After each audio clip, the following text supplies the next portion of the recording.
You are listening to Aristogenesis, Episode 4, Aspects of Aryan Religiosity, presented to you by nordistradio.se.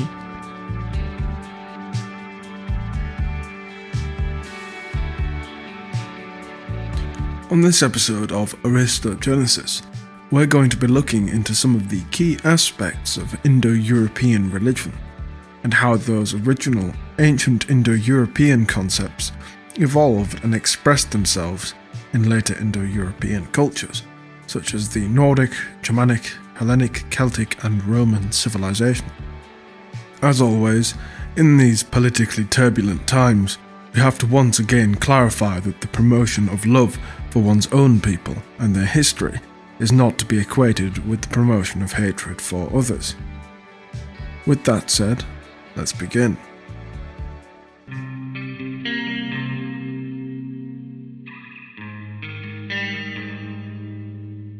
While on the surface it might be difficult to reconcile the many European religions with one another, we see that there are many similarities unfolding like a web that connects these religions together. The Romans have a similar religion to the Greeks, who have a similar religion to the Thracians, who have a similar religion to the Celts, who are similar to the Germanics, and in turn the Nordics. None of these religions just sprang from nowhere and came about in isolation, but rather all of them hold similarities and connections with one another, and sprang from a single root. The evolutions of each branch of Indo-European religion reflects the culture of the men who followed it. We see amongst the fathers of philosophy, the Greeks, a myth and religion of a very philosophical nature, rife with hidden esoteric meanings lying just below the surface for those who would ponder them. On the other hand, the practically minded and militaristic, imperialistic Romans, especially before they borrowed many of the Greek myths, had a religion that valued warfare and dominance above all other things, placing the rule of their very state in the hands of their highest gods. Amongst the Celtic peoples, similarly, one finds many war gods, each tribe seemingly possessing its own, reflecting the politically fragmented nature of the Celtic tribes and their fanatic loyalty to their own kinsmen.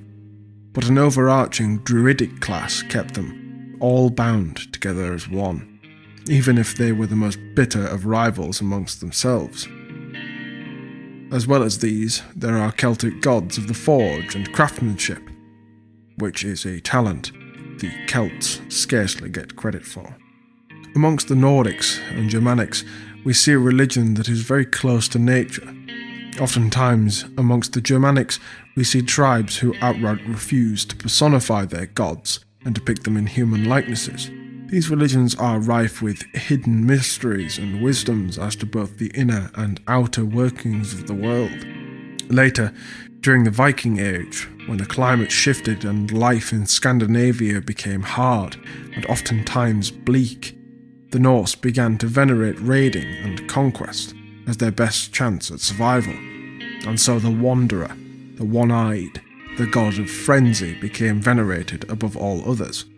And so we see how lifestyle and culture affected the practice of the religion and the people's relationship with and perception of the immortal gods. But we see time and time again the same archetypes and gods going under different names. The Norse pantheon, some have theorized, did not originally have Odin at its head, but Tyrus.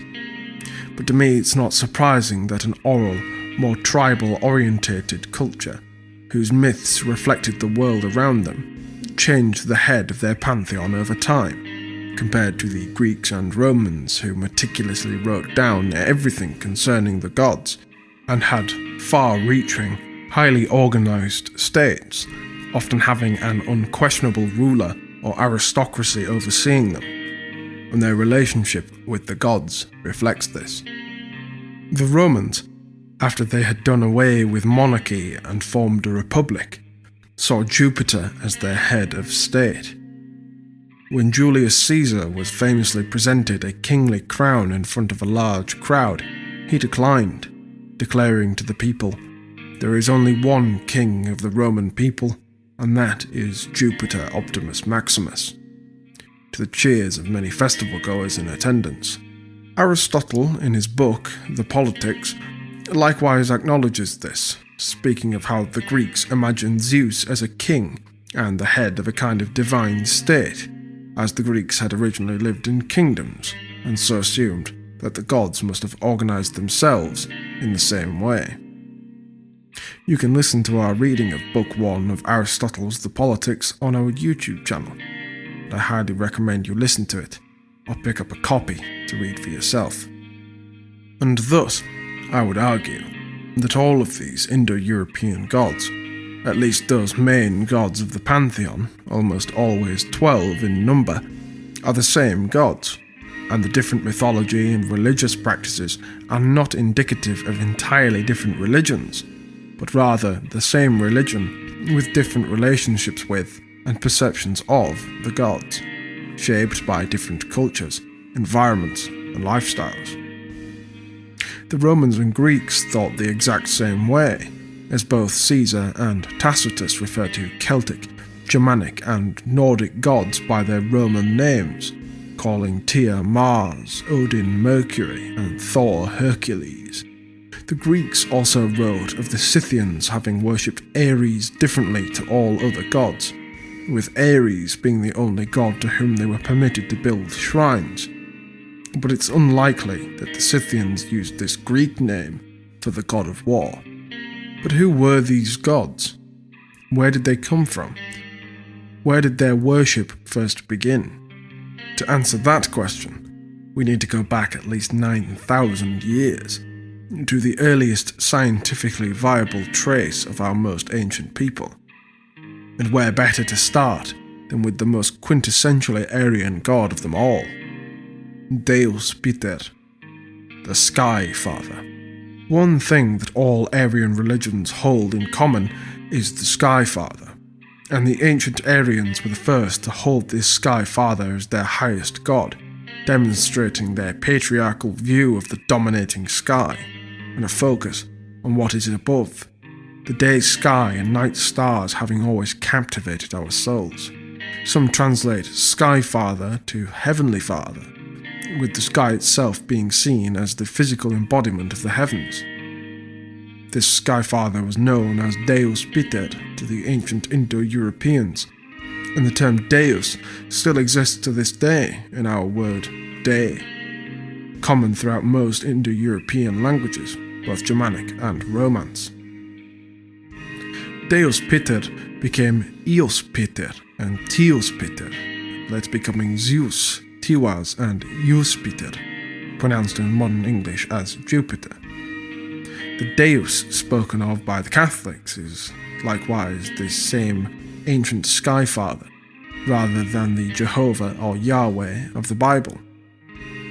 Even the name Heavenly Father, used by many Christian groups, is this same god, Deus Piter, and is a title used by the Romans to refer to Jupiter, and never appears in the Old Testament, the biblical god having been made synonymous with the ancient Aryan Sky Father in order to retain some sense of familiarity as the old pagan faiths were outlawed and persecuted, and to make this foreign god more appealing to the Europeans of antiquity, would later transform the Christian faith into something that better suited the European warrior spirit.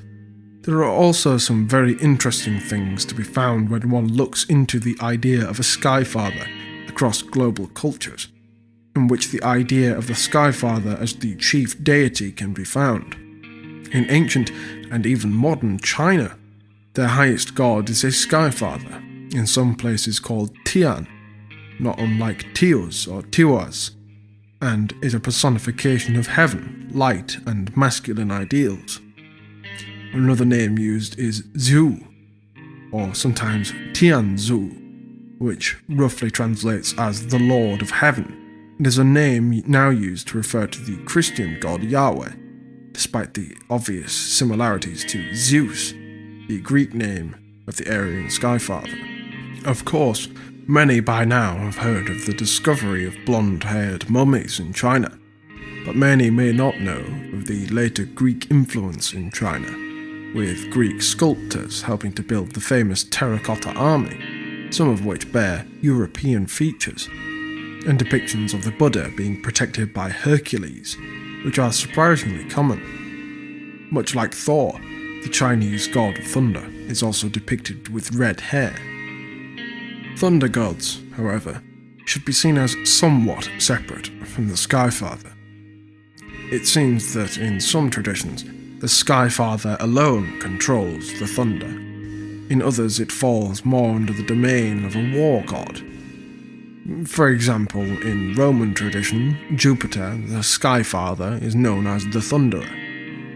Known as both Jupiter Fulgurator, Jupiter of the lightning, and Jupiter Tonans, possibly from the same Indo-European root as Thor and Tunor, from where we get the name of the Norse god Thor, in the English word thunder. However, Thor is not seen as a Skyfather, but rather as a warrior god, though both he and the Greek Zeus are known for having slain a giant, world-ending serpent. As we have discussed in our previous episode, the Hyperborean Myth Part 2, the slaying of a serpent is not unique to any one particular Indo-European god or hero, with Apollo and Hercules also doing likewise. And in terms of his archetypal role within mythology, Thor far more resembles Hercules.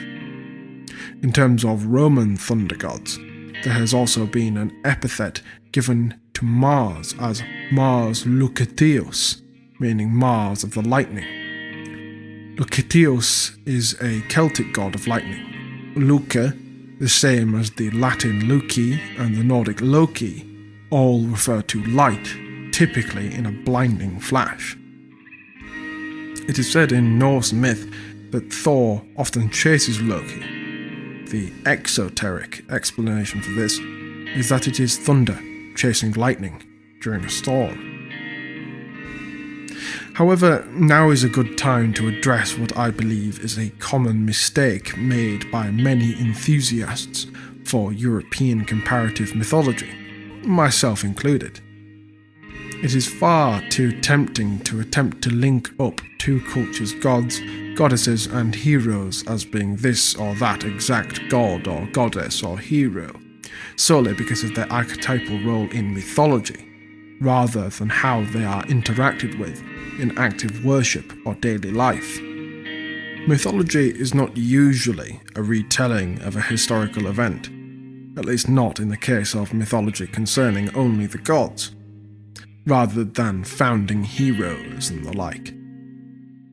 While we don't have time to go into all of the specifics here, mythology is not something that happened in the past, but something that is happening perennially. That is, it is constantly happening and recurring all around you. It is truth through the lens of your tribe. The gods in myth are given archetypes, and with these archetypes come personalities that can often differ drastically from culture to culture. Their portrayal in myth is a reflection of a given people's interaction with them, and their experiences of the world in which they live. Myth can be seen as the polar opposite of the infantile escapism that our modern stories and films provide. To say that Odin is more like Mercury than he is Jupiter, and therefore one of them is wrong, is missing the point entirely. The reason that Odin, as we will get into later, was called Mercury by Tacitus was so that Tacitus could explain Odin in a manner that someone with a Roman worldview could understand, while still maintaining the fact that these gods of the ancient Europeans were one and the same, only perceived differently by different European peoples. While it would certainly make our jobs easier, and arguably further the cause of the traditional European religions in general, to standardize all of the different forms of European traditional myth and religious practice, this would mean we would have to start cutting out bits and pieces of myth so that the gods fit better into a kind of religious jigsaw with the other gods of Europe, and then proclaim this as a kind of ultimate truth. This would be missing the point. We should venerate the gods in accordance with our traditions, in the manner that allows us to best connect with them, while respecting and admiring those traditions of other Indo-European peoples who worship the same Aryan gods in accordance with their own traditions, shaped by their own collective perceptions, experiences, and relationships with the gods as an Indo-European people, provided those traditions practiced are respectful of tradition, respectful of fellow Indo-European traditions, and most importantly, respectful to the gods. While I'd like to make it clear that this is only my personal opinion, I'd also like to clarify the fact that what I'm advocating for isn't necessarily a form of religious tolerance, but rather that just as our uniqueness as individuals comes from being within the tribe rather than apart from it, so too does our uniqueness as tribes and nations come from being branches upon the great oak of the Aryan people. We should not need to fight within ourselves over whose worldview and experiences with the same gods are superior. The sibling rivalry is often, of course, inevitable, but we should never forget our shared roots, and the shared roots of our mythology. Norse mythology is the way that the gods see fit to speak to the souls of the Nordic people. Greek mythology the Greeks, Roman mythology the Romans, so on and so forth. What I therefore propose is a kind of soft syncretism. The Nordic Odin and the Roman Mercury might be comparable, possibly even one and the same god, but that doesn't mean that a Nordic person has to bend his rites, rituals, traditions, and myths in order for his Odin to conform to the Roman's Mercury, and vice versa. Think of it this way. You are one man, yourself, but to your mother, your father, you are a son, and they know you as such. To your friends, however, you appear different. They know you differently to how your parents know you, and yet you are still the same person. Likewise, you might have children of your own, and they know you differently to how your friends know you. Even with your own family, you are known differently to each member, and yet they still all know the same you. Hopefully this explanation makes some sense. So, to elucidate these common roots and this sense of unity without losing the individuality of differentiated Aryan cultures and peoples, archetypal comparisons in both myth and active religious practice will of course be made. But I believe that I have clarified well enough that in doing this, we are not attempting to create a dogma that unifies these myths into one and strips them of their uniqueness. Returning now to the idea of the Sky Father, set in contrast to the Earth Mother, is very important, as it reveals some insight into their worldview. In this worldview, we see the Earth, which metaphysically represents physical matter, subjugated to the will of the heavens, thereby establishing the connection between the physical and metaphysical, and the relationship between the two. It also shows that the ancient Aryans were acutely aware of the metaphysics of gender, in that the feminine principle is passive and nurturing, the earth being the womb of life, whereas the masculine principle is active and warlike. The Egyptians, who, while having been found to have had blonde and red-haired men and women in their upper castes, curiously had an earth father and a sky mother, so their mythology is rather mysterious in many ways. This may be why the Egyptians were known to their contemporaries as effeminate, and were historically rather poor warriors, despite having a warrior caste in their rigid caste system. The Sky Father was said to be an all-seeing god of justice, to whom oaths would be sworn. He is all-seeing, and it was often said that the sun itself was his eye, looking down upon the world and judging the deeds of mortals. The sun, of course, later became worshipped as a separate deity, but that's a point of discussion for later in the episode. Regarding the Sky Father in terms of later Aryan religions, we have possibly the most well-known ideas of the Sky Father, Jupiter and Zeus, also known as the Heavenly Father to the Romans and Greeks. The Norse conception of the Sky Father, Tyr or Tiwaz, is a little more complicated. To some, Tyr is equated not with the Sky Father, but with the war god. Meanwhile, Odin takes on many characteristics of the Sky Father, but seemingly without any connection to the sky itself, rather strangely taking on the role of both a creator and a wanderer. We will discuss Odin in his more well-known capacity as a wanderer, as well as Tyr in his capacity as a warrior, shortly. But for now, it should be said that many of the Nordic gods could be thought of as sky gods, especially solar gods, such as Heimdal, Freja and Baldur, and Thor and Loki are both associated with thunder and lightning, again in relation to the sky. So pinpointing a single sky god for the Norse becomes very difficult, and this is why I believe a more broadly paternal god, the All-Father, may have become the norm. Thor, likewise, seems to occupy some aspects of the Sky Father. As the medieval German historian Adam of Bremen says, Thor presides in the air. It is he who rules thunder and lightning, wind and rain, fine weather and crops. As we will discuss shortly, Thor's oak was referred to by the Anglo-Saxon Catholics as Jupiter's oak. Whatever we call the Sky Father in Norse mythology, and however we perceive his role, the Norse, having such a focus on the sky and light in their pantheons, still obviously placed tremendous importance on the sky. I believe that Freja has something for us regarding the Norse conception of the Sky Father. Whilst Jupiter and Zeus might appear the same in contemporary mythology and in iconography, the Roman and Greek interpretations, especially in terms of temperament and personality of them, were seen as quite different, whilst they both still acknowledged that the two were one and the same god. The main difference between the interpretations is that Jupiter was incredibly political.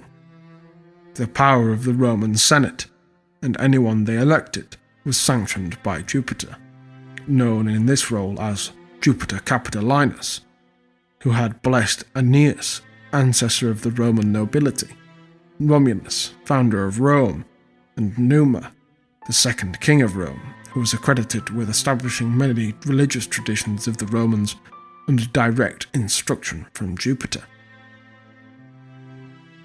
While it may strike us as odd that one man could just establish new religious practices out of nowhere and suddenly call it tradition, the name of King Numa bears distinct etymological similarities with the Latin word numina, which referred to the spirit or divine will of the gods.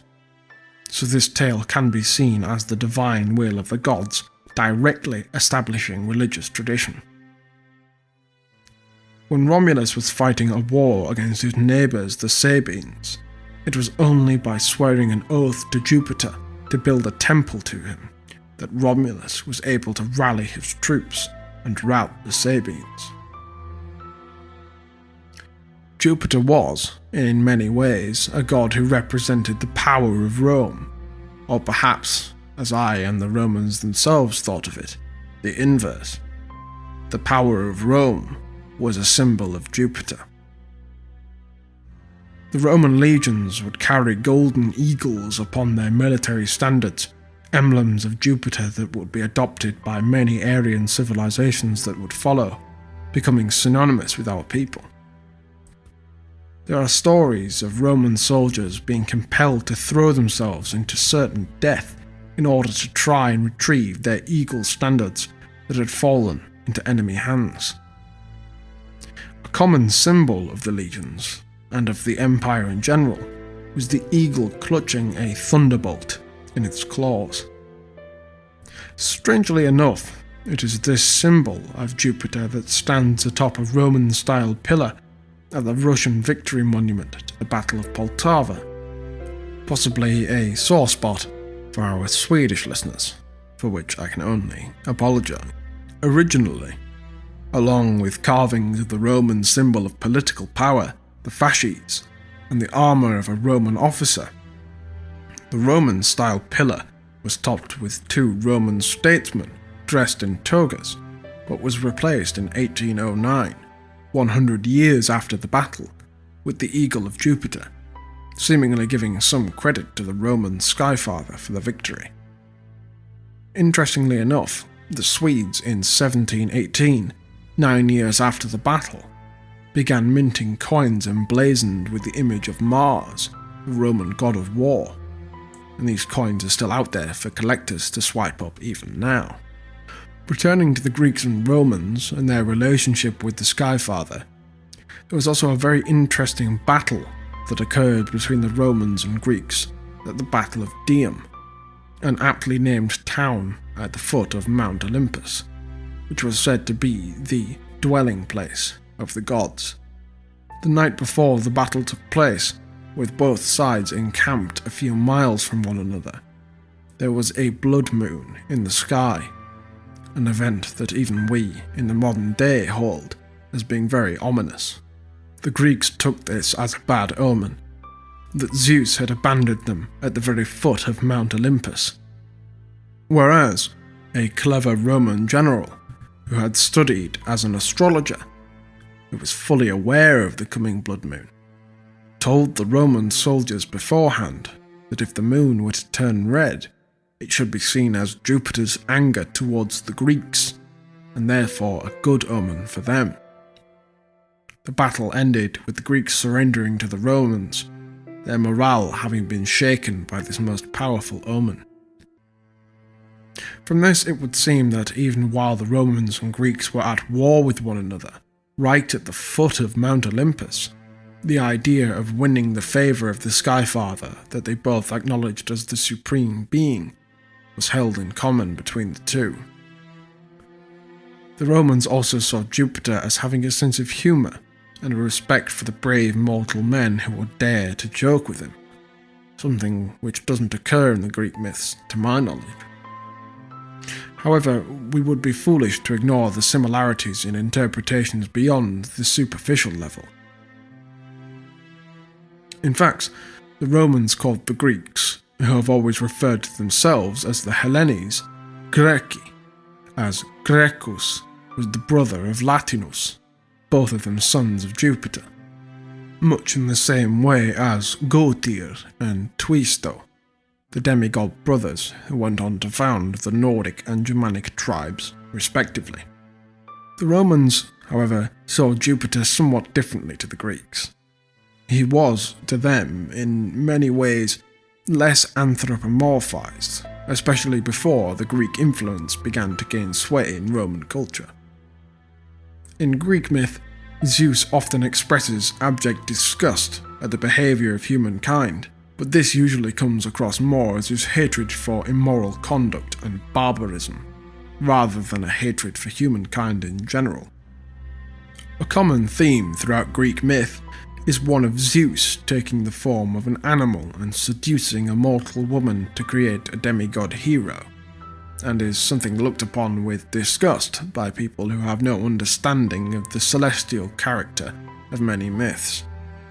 When the Skyfather takes the form of the bull, he is the constellation Taurus. When he is a swan, he is the constellation Cygnus. When he begets the demigod hero Perseus, he is said to appear as a shower of gold, a meteor shower, now called the Perseids, after this very occurrence.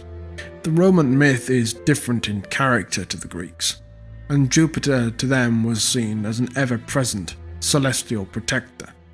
A common misconception made by modernists is that the planet Jupiter was worshipped as Jupiter himself, and likewise with the other planets. This is entirely false, as the planet was named the Star of Jupiter in his honour, as something that belonged to him, rather than being seen as the embodiment of him. While our ancient myths are full of celestial elements and themes, and our ancestors have always looked towards the stars, many believing that these heavenly bodies exerted some kind of influence on us mortals on the earth below. It is anachronistic to claim that these planets were worshipped as the gods themselves, as many Wiccans and Freemasons do today. The planet itself was named as belonging to Jupiter, due to it being the greatest and brightest of all the heavenly bodies, and therefore most befitting Jupiter, the god of gods. What could not have possibly been known to the ancients when naming the planet, however, is that it is covered in thunderstorms, so large just one of them could engulf the entire planet Earth, and the planet itself is so large that its gravitational pull forces meteors on a collision course with Earth to be pulled away. The planet is full of thunderbolts, and is a celestial protector of all mortal life on Earth, just as the ancients said of the god Jupiter, this apparently being a mere coincidence, as they could not have possibly known such intricate details regarding the planet. Clearly, I would argue, something more is in play here, but what exactly that is, I couldn't say. Perhaps a connection between human souls, the heavenly bodies, and the deathless gods goes deeper than monthly horoscopes in the back of women's magazines and the dry textbooks of atheists and modernists. Another symbol related to the gods that we ourselves like to subtly employ is that of the sacred oak. This oak is generally thought of as a symbol of the Skyfather, ancient, wise, and enduring. In the sacred grove of Dodona, there stood the oak of Zeus that was tended to by the priests, and in Germanic paganism, the oak of Donar, a name coincidentally very similar to Dodona, as some might notice, stood until around 723 AD. Interestingly enough, the Christian missionary Saint Boniface, who infamously chopped down the sacred oak, called it the Oak of Jupiter. Strange considering he was an ethnic Anglo-Saxon Catholic, not an ethnic Roman, and Roman paganism had already been outlawed for around 400 years. This would imply that he had either been given some kind of education in the thunder gods of both Romans and Germanics in order to equate them, or there was still enough of a pagan minority in Rome for these practices to have been equated. This sounds impossible at first, but when one realizes that in Greece, the first European country to really convert to Christianity, the Church was still making new decrees against pagans in the late 1400s, long after the Greek pagans were thought to have been wiped out. If they were still causing trouble for the Church as late as 1464, then perhaps there is a little more to the story of Europe's conversion to Christianity than what we're being told. The account given by Boniface says that after a single blow to the trunk of the sacred oak, it was hit by a thunderbolt and split into 4 pieces, and Boniface takes this as a sign from the Christian God that he has been successful. I, on the other hand, would say that given this sacred oak was said to belong to either Thor or Jupiter, both gods associated with thunderbolts, it's more emblematic of the thunder god making their displeasure known, removing the tree from the possession of both the Christians who wished to bring it down and those recent converts from paganism who shamefully stood by, refusing to defend it. Divine or not, this oak was a symbol of ancestral tradition, and should have been maintained at all costs. A lack of defence, drawing the ire of the thunder god it belonged to, seems logical, at least to me. It's also worthy of note that Boniface would later be cut down himself at the hands of a Frisian raiding band, the Frisians being infamously unwilling to give up the traditions of their ancestors. Upon being ambushed, Boniface told his guards to lay down their arms, for we are told in Scripture not to render evil for good.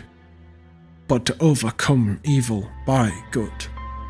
This went about as well as one might expect, and the missionaries and the guards were killed to the last man. It was said that in his last moments, Boniface held up the Ragendrudis Codex, a Christian manuscript, to protect himself, but was swiftly cut down. Whatever divine favour Boniface had garnered in his destructions of Donar's oak, it was of no use against the Frisians. On the subject of the Frisians, it would be remiss of me not to mention King Redbad of Frisia, their last pagan king. It was said that at the altar upon which he would be baptized as a Christian, he asked the priest where his pagan ancestors were, having not converted to Christianity. He was swiftly informed that all of his pagan ancestors were burning in the pits of hell for all eternity, but he would enjoy heaven after his baptism, just as all of his surrounding enemies had done before him. Upon hearing this, he stepped down from the altar and proudly declared, "Then I would rather be in hell with my ancestors than in heaven with my enemies." Regardless of one's own personal religious persuasions, it cannot be argued that this was not a man of bravery, integrity, piety, and loyalty, who would not abandon his ancestors, no matter what. Alongside the Greeks and Germanics, the Slavic peoples likewise held the oak as a symbol of their skyfather, Perun, and the Lithuanians, the last European people to officially convert to Christianity, likewise held the oak as sacred. The Slavs were said by the Byzantine scholar Procopius to believe that one God, the maker of lightning, is alone Lord of all things, and they sacrificed to him oxen and every victim. A victim in this context is any animal chosen for sacrifice, rather than the allusion to human sacrifice. In fact, the only time that the Slavic peoples were said to enact human sacrifice to the Skyfather is if his sacred flame, which must be kept eternally burning, went out. The custodians who had allowed this flame to be extinguished would then be put to death to atone for their failure. This keeping of a sacred flame is common throughout various Indo-European peoples, such as the Roman Flamen, the priests who would tend to the sacred flames of the gods, and the Persian Magus or Magi, from whom we derive the word magic. The Arabic word for pagan or heathen is Maju, and you can see this word used very derogatively in the Islamic accounts of their encounters with the Vikings. With each mention of their name, the Islamic historian Ibn Hayyan uses the terms Maju and Northmen interchangeably, typically followed up with the phrase, "May Allah curse them." The Druids of the Celtic religion also performed all of their rites using oak leaves, and would typically perform them in oak groves, showing the very real importance of the oak throughout the European world. Interestingly enough, the association of the oak, the chariot, and the Indo-Europeans also appears in the Bible, in the book of Isaiah, in which the men of Judah have been influenced by the practices of the Philistines, who have been conclusively proven to have been Greeks. In the book of Isaiah, beginning chapter 1 verse 29, the book addresses those Israelites who have begun to adopt the traditions of their Indo-European neighbours and rulers in some cases. You will be ashamed because of the sacred oaks in which you have delighted. You will be disgraced because of the groves that you have chosen. For you shall be like an oak whose leaf withers, and like a garden without water. The strong man will become tinder, and his work will be a spark. Both will burn together, with no one to quench the flames. Then, in Isaiah chapter 2 verse 6, the author begins to elaborate further. You, Lord, have abandoned your people, the descendants of Jacob. They are full of superstitions from the east. They practice divination like the Philistines, and embrace pagan customs. Their land is full of silver and gold. There is no end to their treasures. Their land is full of horses. There is no end to their chariots.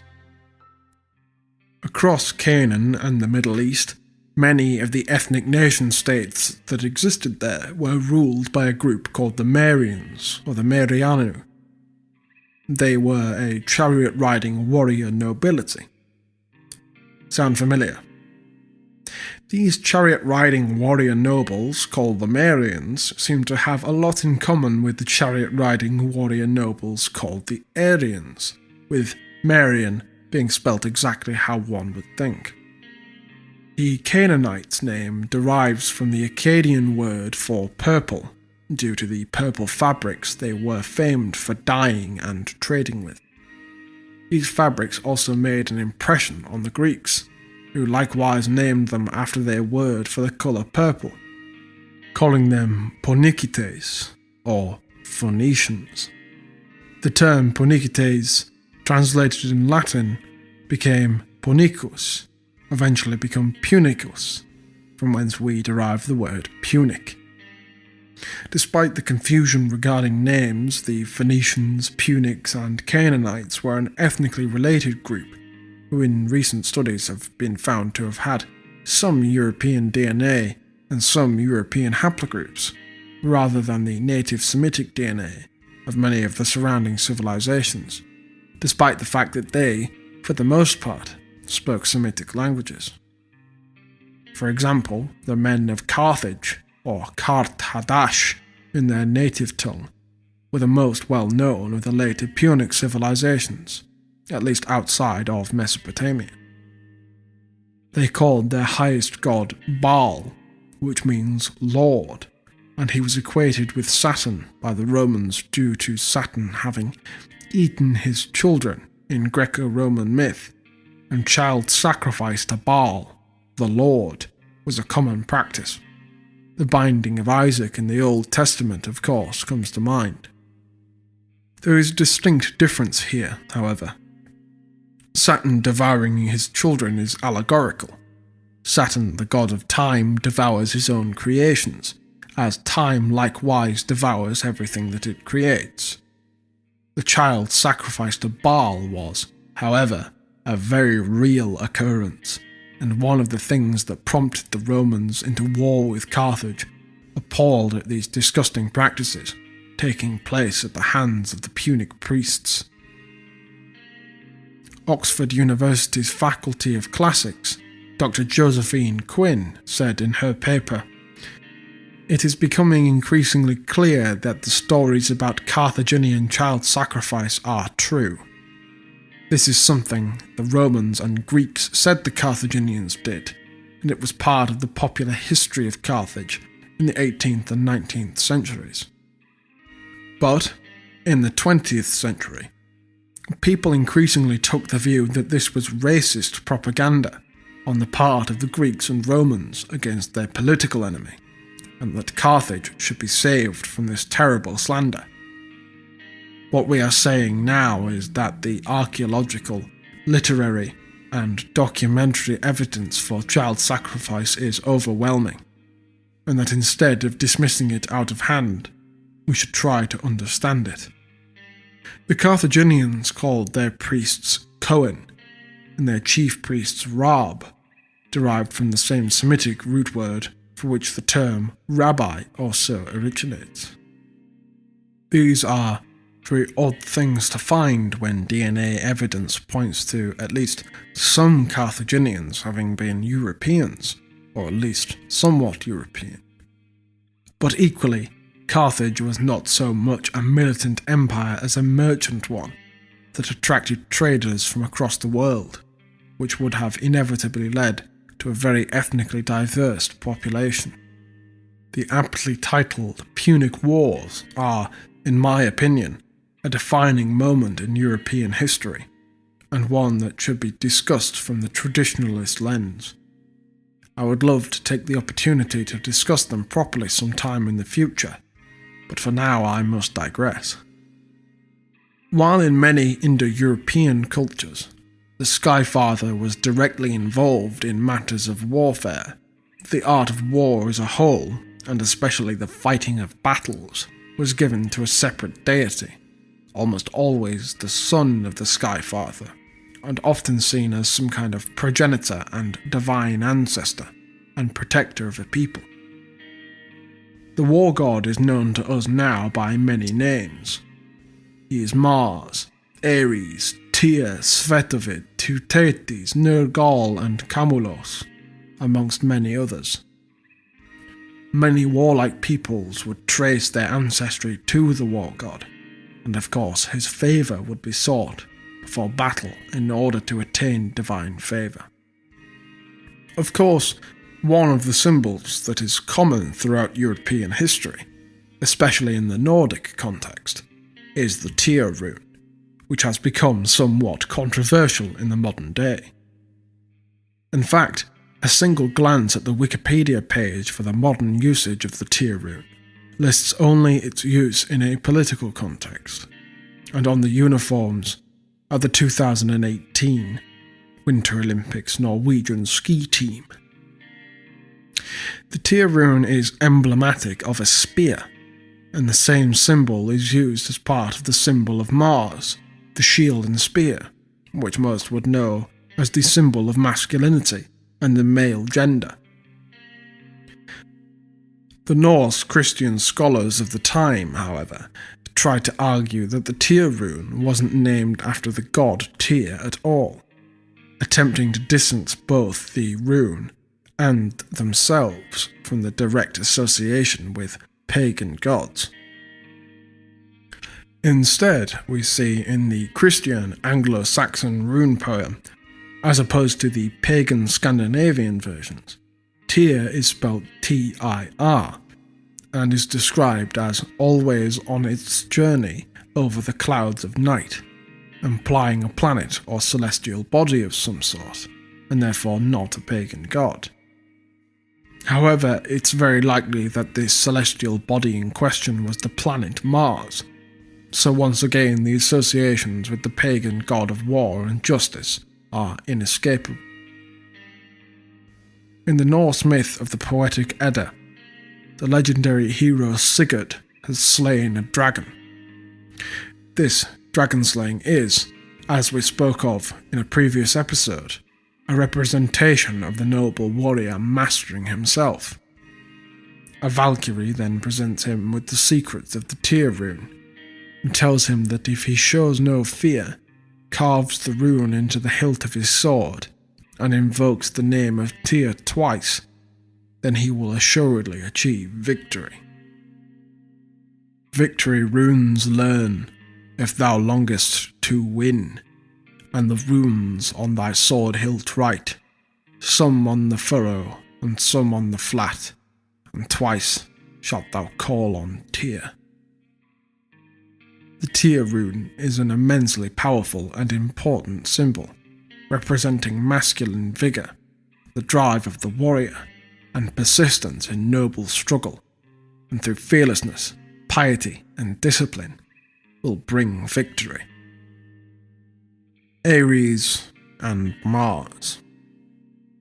Both are war gods, and are depicted in very similar iconography.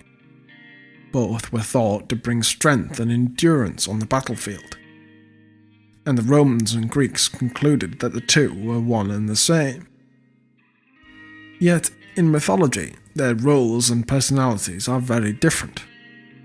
To the Greeks, Ares is a fickle and bloodthirsty god, and this was because he was seen to be constantly changing sides and had no fixed allegiances, as in battle, bloodshed occurs on both sides. His name is thought to mean ruin, and of course many a battle can be fought against the odds, but by the end the tides turn. He also loses to Athena on any occasion in which the two do battle of any kind. The obvious message here is that Athena, who in mythology represents the rational, tactical thought of strategy and composure, will always overcome blind violence and brute force that acts without reason, discipline, or forethought. Mars, on the other hand, was once known as the literal, biological father of the Roman people through his demigod son Romulus, and appears in both mythology and active worship as a benevolent, if stern, father figure who rewards courage and valour and the masculine arts. He is a protector and a warrior who protects Rome.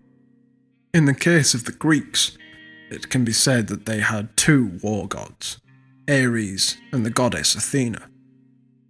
In the mythology, especially the Iliad, Athena always emerges victorious, while Ares is portrayed as being somewhat weak and cowardly. However, all becomes clear when one takes into account how Ares was perceived by the Greeks, and what his presence in mythology represents.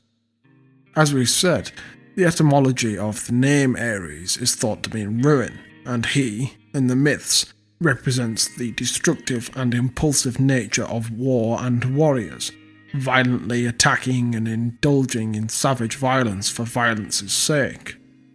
Athena, on the other hand, represents, in the myths, a calm level-headedness, justice, reason and tactical thinking, the wisdom of the Skyfather. And thus it was thought that reasoning and tactics would always overcome emotion and brute force. The reason for Ares' so-called fickle loyalties was because his favour was seen to turn the tides of battle that were in progress. And as any student of any historical battles will be able to tell you, the outcome of a battle can change on a dime, and ruin can fall upon either side seemingly without warning, whereas strategy and wisdom is not a subject to seemingly random chance. Such is the nature of Ares in the eyes of the Greeks, and yet he was still worshipped, especially by the Spartans. The Greeks also associated Ares with the Thracians or Thracians, an extremely warlike people who were said to be his descendants, and their land of Thrace was said to be his birthplace, an association also held by the Romans, who likewise claimed to be descended from this same god, calling him Mars Pater Gradius, Thracia Agri, Father Mars, strider of the fields of Thrace. Ares, however, also carried with him a sense of justice and righteousness, and even some legal authority in the setting of criminal disputes. Not unlike Mars and Tyr, both carrying associations of both war and justice. This was because a son of Poseidon, named Halorotheus, raped Eclipse, one of the daughters of Ares. Upon learning of this, Ares hunted him down, showing no mercy, and proceeded to eviscerate the guilty god as revenge for the defilement of his daughter.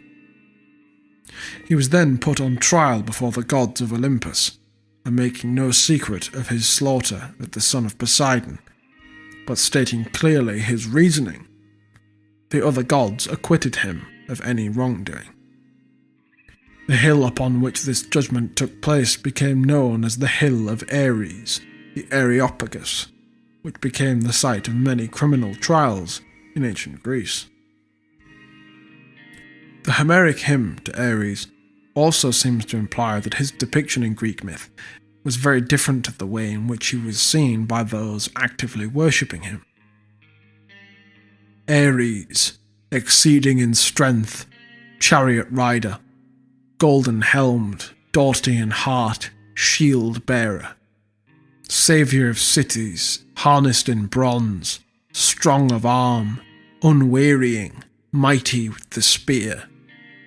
O defence of Olympus, father of warlike victory, ally of Themis, stern governor of the rebellious, leader of righteous men, sceptred king of manliness, who whirl your fiery sphere among the planets in their sevenfold courses, through the aether wherein your blazing steeds ever bear you above the third firmament of heaven.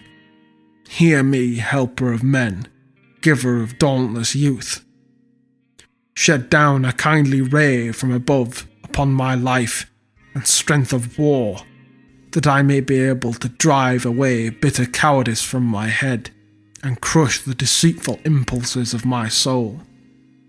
Restrain also the keen fury of my heart, which provokes me to tread the ways of blood-curdling strife. Rather, O Blessed One, give you me boldness to abide within the harmless laws of peace, avoiding strife and hatred and the violent fiends of death.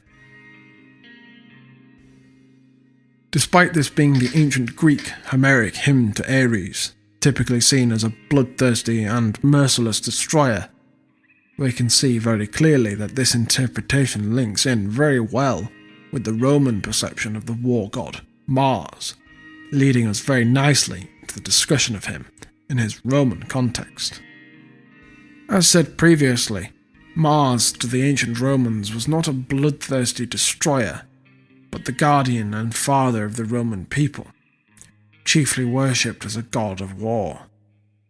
He was also known to have had agricultural aspects, as well as having been given the epithet Mars Silvanus, meaning Mars of the forest. This is because the Romans traced their heritage to Mars through their founder Romulus, his demigod son, and for a great many years Romans were soldier farmers, and so Mars came to be worshipped as a patron of men and the manly arts in general, by men who were farmers in times of peace and soldiers in times of war. The month of March, the beginning of both the farming and war campaigning season, is named after him. More obvious in the German and Nordic languages, and many things that are associated with war still bear his name to this very day. The term martial means of Mars, so if you have ever partaken in a martial art, for example, you have in fact taken part in an art of Mars. The grounds in Nuremberg, during which the German army of the 1930s performed its military parades, was and still is known as the Field of Mars, and atop it is the podium from which their leader would address the crowds of spectators and the ranks of soldiers. The Field of Mars, or Marsfeld, as it was known, was modelled off the Roman Campus Martius, which contained both a military camp and a temple of Mars. The Romans, as with many of our ancient ancestors, experienced and venerated the gods in everything they did.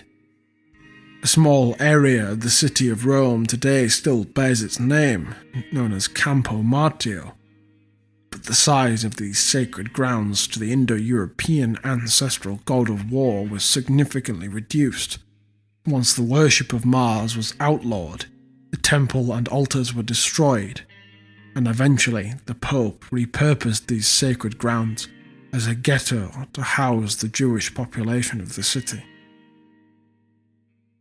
This podium itself is actually based off of the Altar of Pergamum, which is a giant monument to Zeus depicting a battle between the celestial Aryan Olympic gods and the Chthonic giants, and was moved to a purpose-built Berlin museum just in time to catch the eye of a young Austrian painter. The altar also heavily inspired the German architect Wilhelm Kreis in his design of a monument to be built at the foot of Mount Olympus, which was never realised.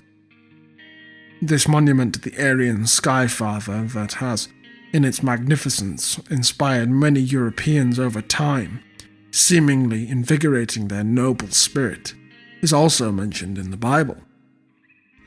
In the book of Revelation, chapter 2, verse 12, Christ himself says to the prophet John, "To the angel of the church in Pergamum write, These are the words of him who has the sharp double-edged sword.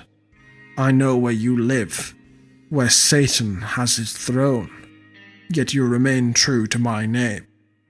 You did not renounce your faith in me, not even in the days of Antipas, my faithful witness, who was put to death in your city, where Satan lives." It is thought that this throne of Satan mentioned is a direct reference to the altar of Pergamum, an ancient Aryan monument to the Skyfather, which in some ways does in fact resemble a giant throne.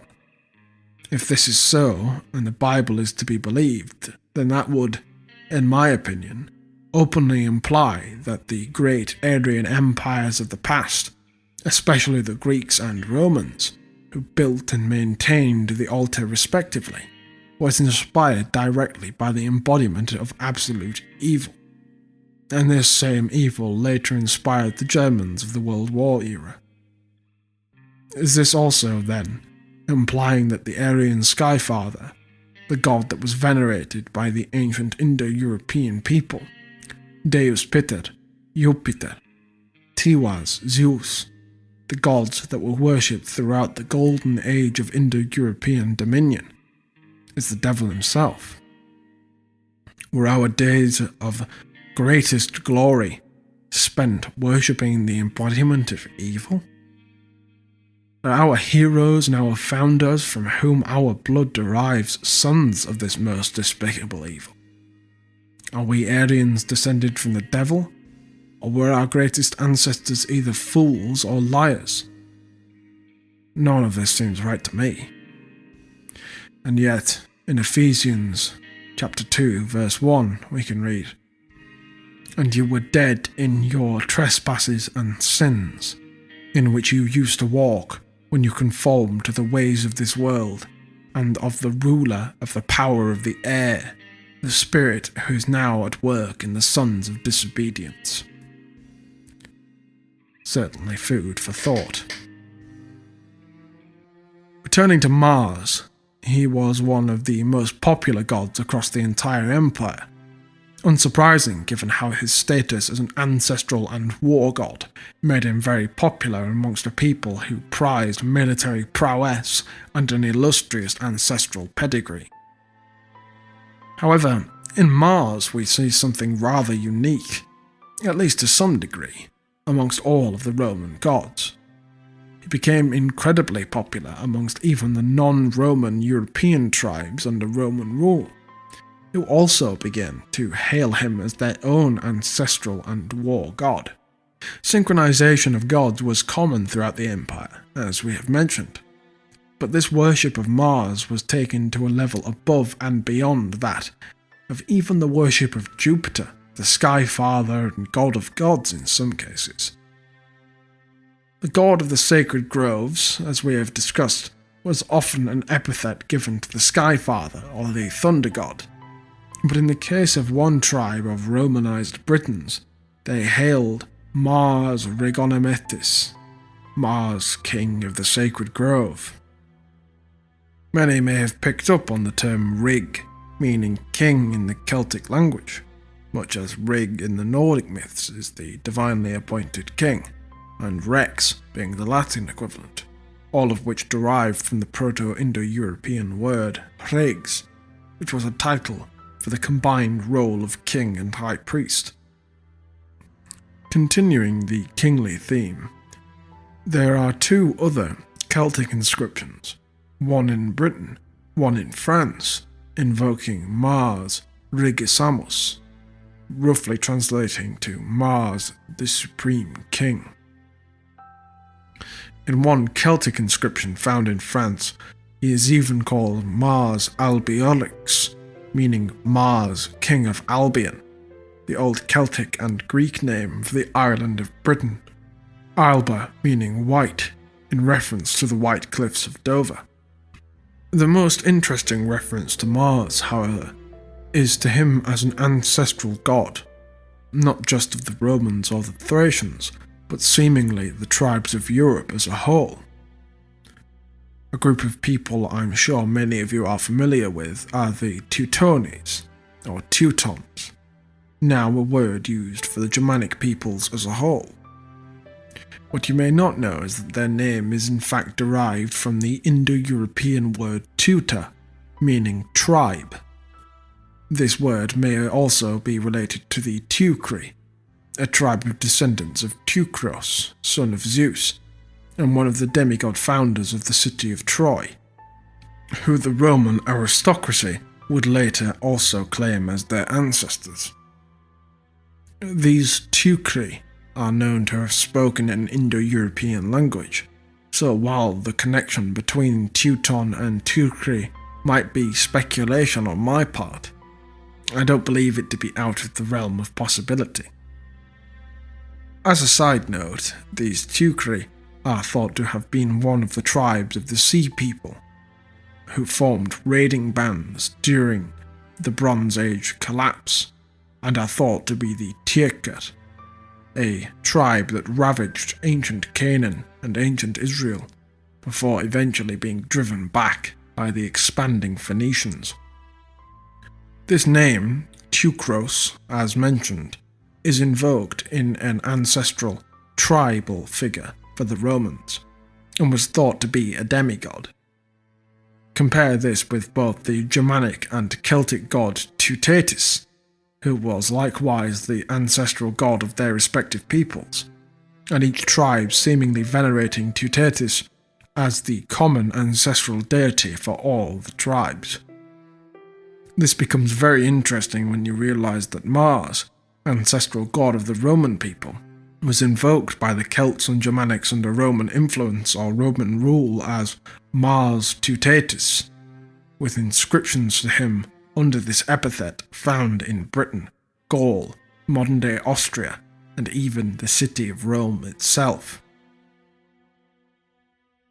It was, in many ways, this attitude that led to Indo-Europeans as a whole being so successful in terms of warfare and conquest.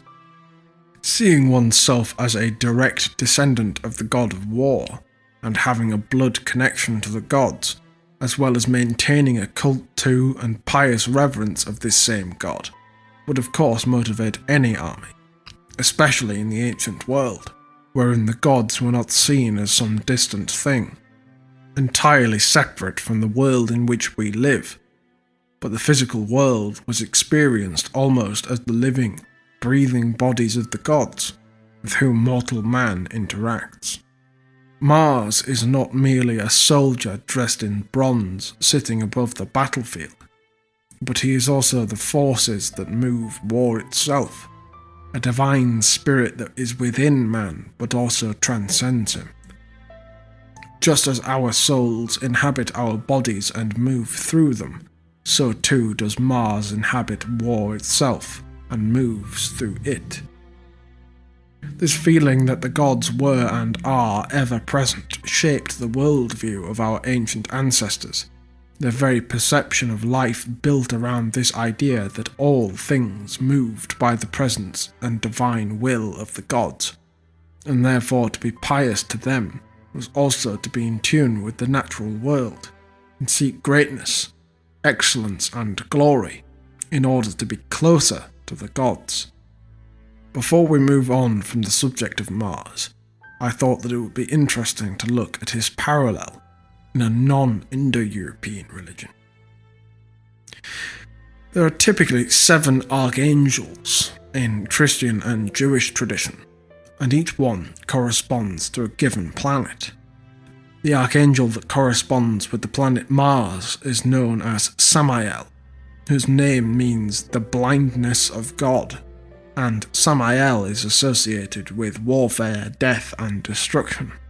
Most tellingly, he is said to be the guardian angel of the Roman Empire, and is credited with being its founder, creating an empire to do battle with the people of Israel.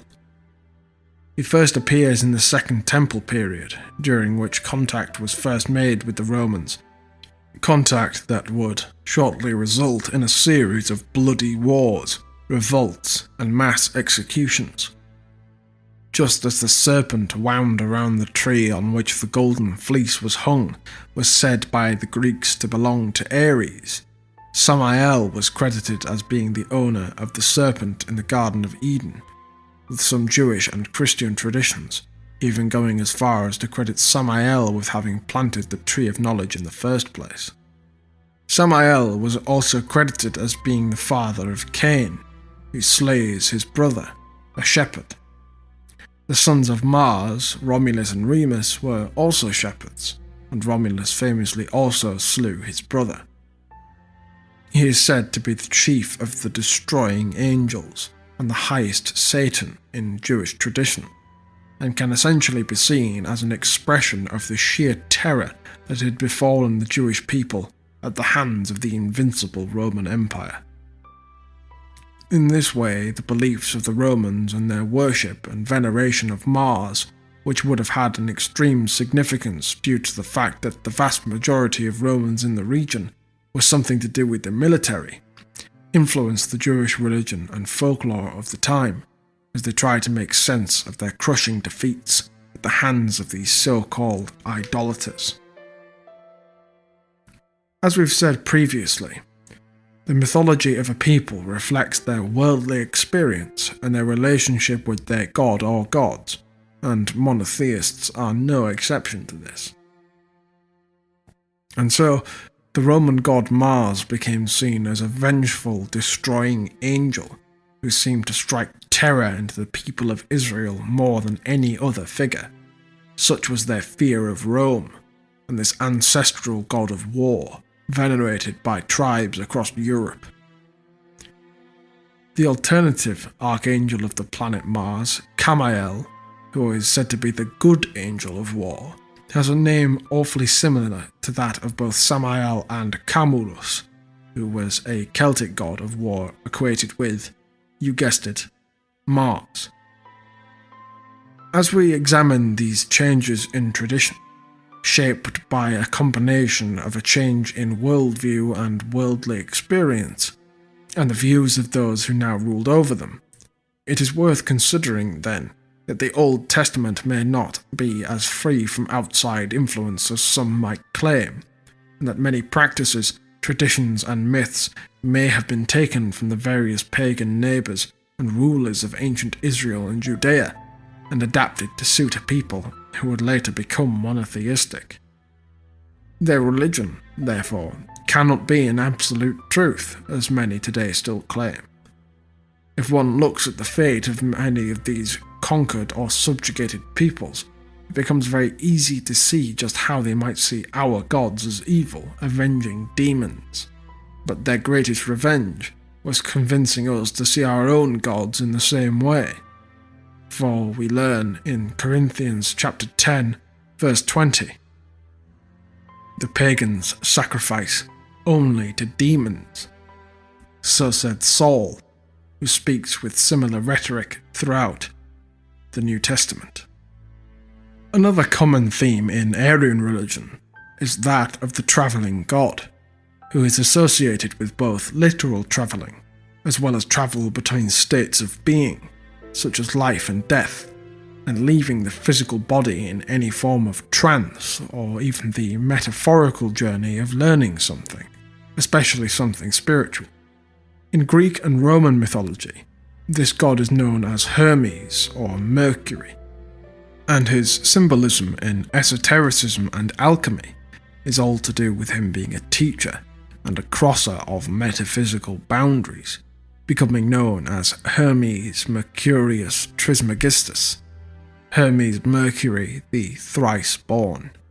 A lot of these modern ideas of so-called Hermetic alchemy were based in part on Greek and Roman mystery traditions, in part Neoplatonism, and in part by the mysteries of the Egyptians, but have now been co-opted by these shadowy organisations such as the Freemasons and their darling Mr. Crowley, of whom I'm sure many of you are unfortunately aware.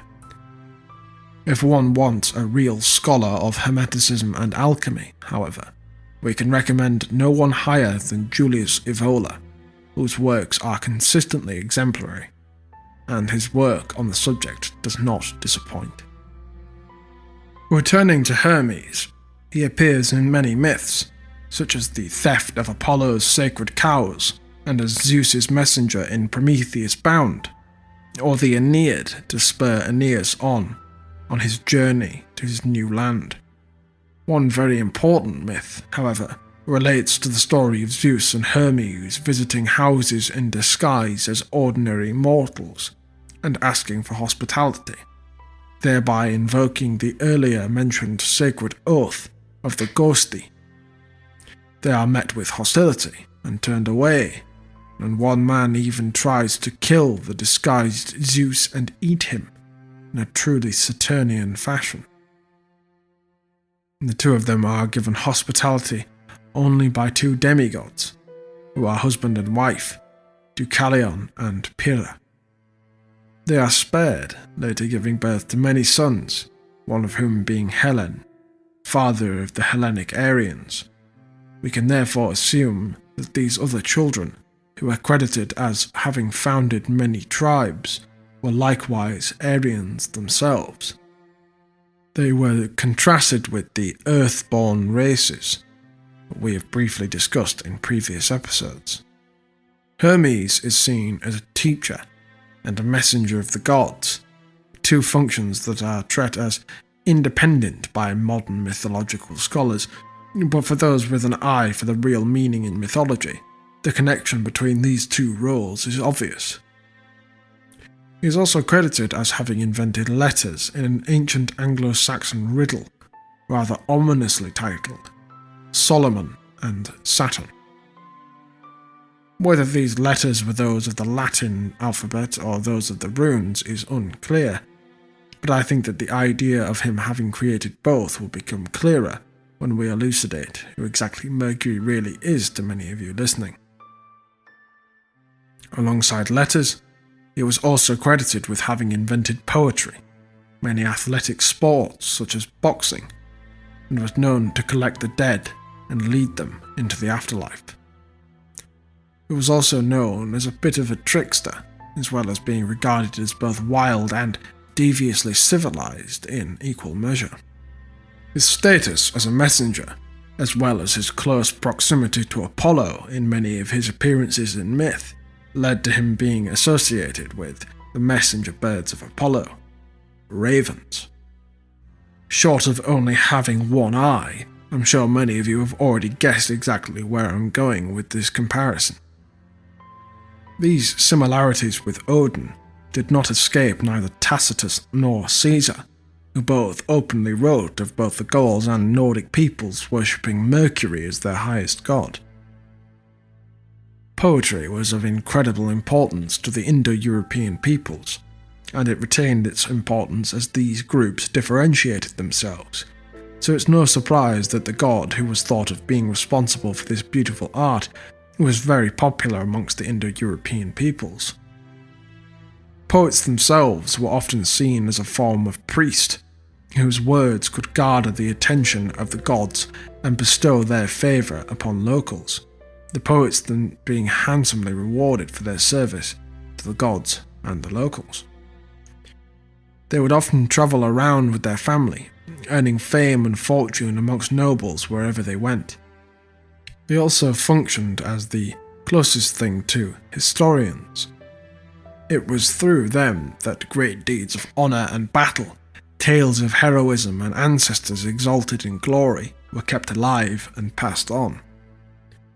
This combination of poetry, songs of the great deeds of glorious battle, and the travel that these men would often undertake, was all itself symbolic of living in the way intended by their patron god. This idea of a wanderer, of a god of journeys, is, to quote a personal hero of mine, very Indo-European. The fact that throughout all European cultures this god of journeys was venerated so highly is a testament to the travelling, adventuring spirit of our ancestors, who marched over land and sailed over seas in the hunt for new lands to conquer and new worlds to explore. As with Ares, the trickster can be a somewhat polarizing figure within mythology, and is often thought to represent the forces of chaos, unrest, or revolution.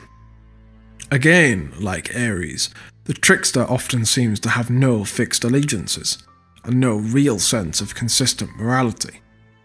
They occasionally help the gods, but often fight against them. Such is the nature of chaos. It can help or hinder you on a whim.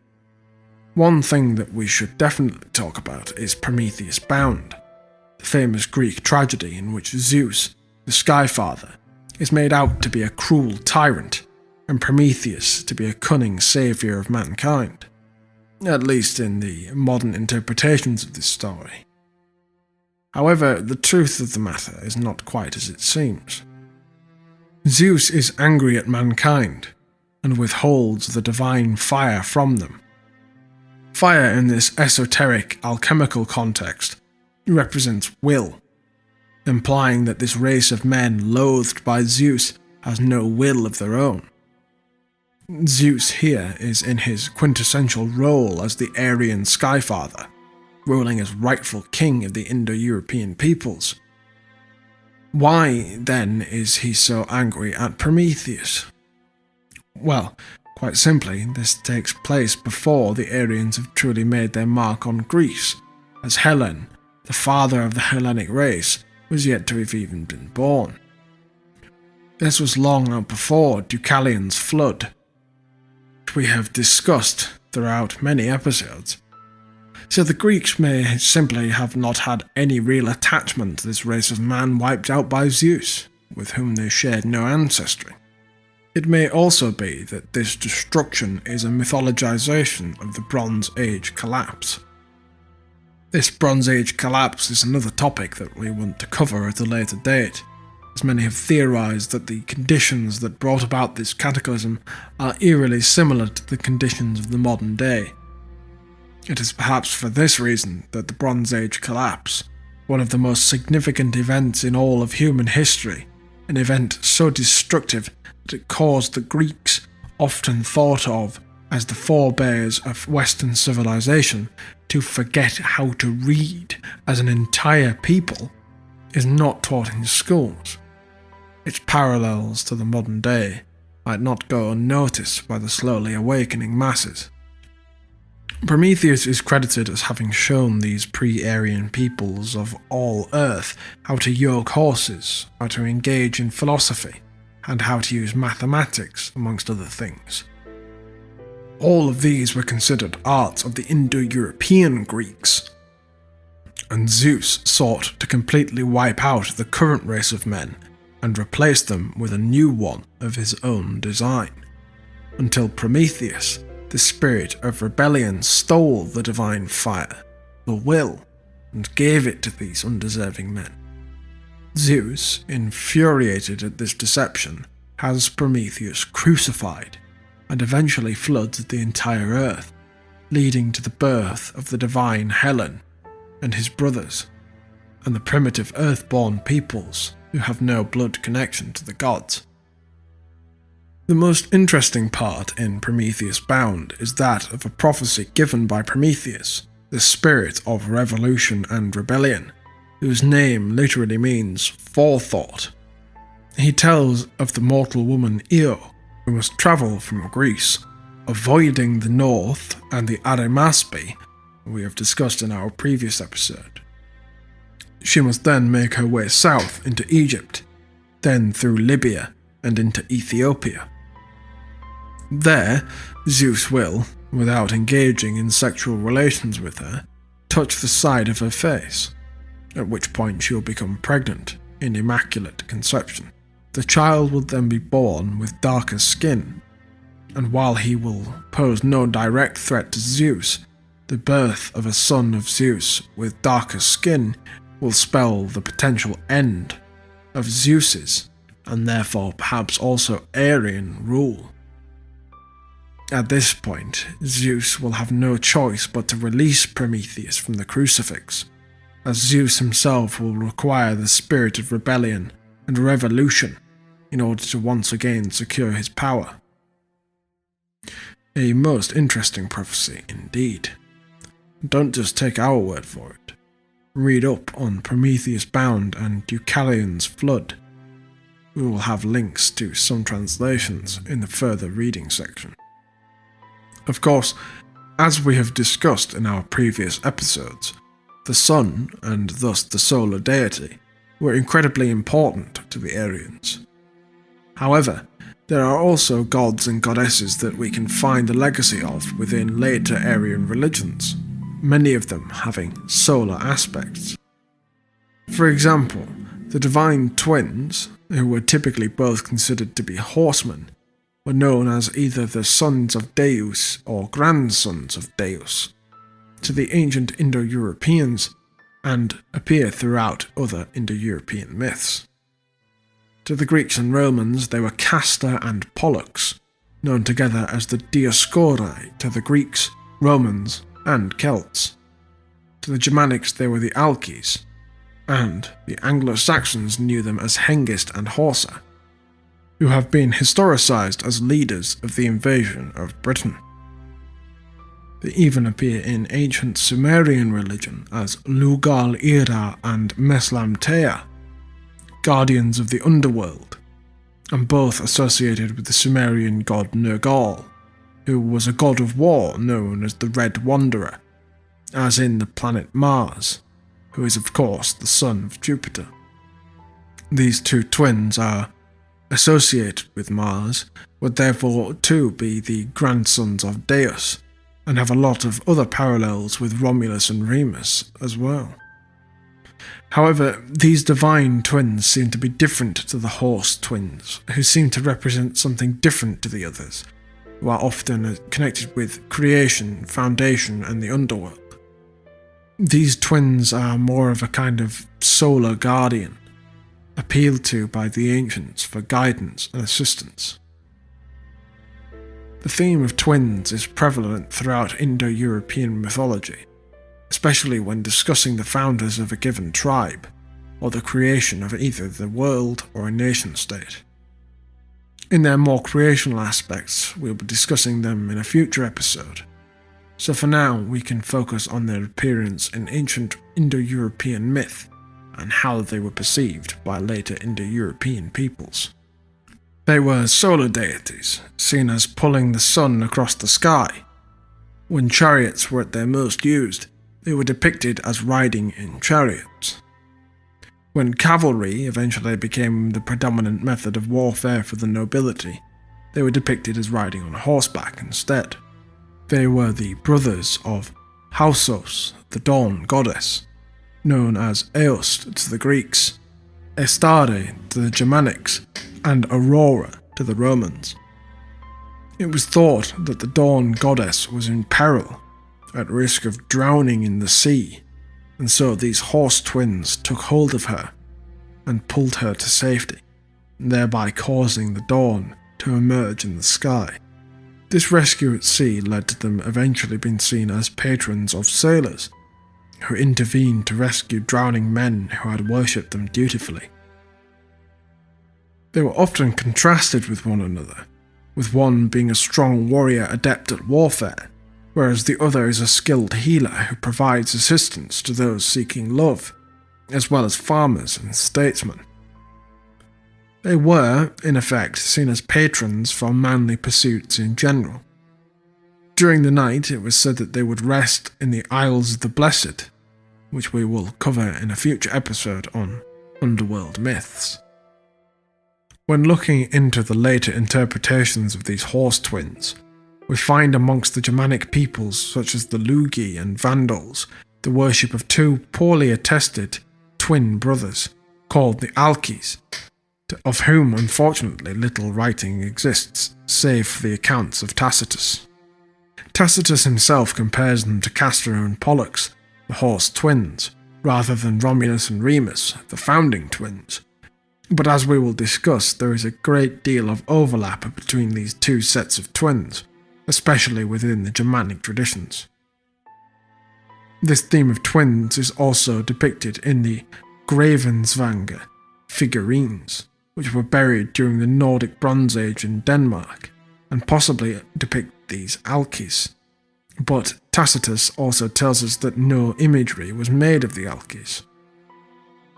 Obviously, more study on these figurines is required, but of the 7 original figurines, only 2 remain, the other 5 having disappeared since their discovery in the 1770s.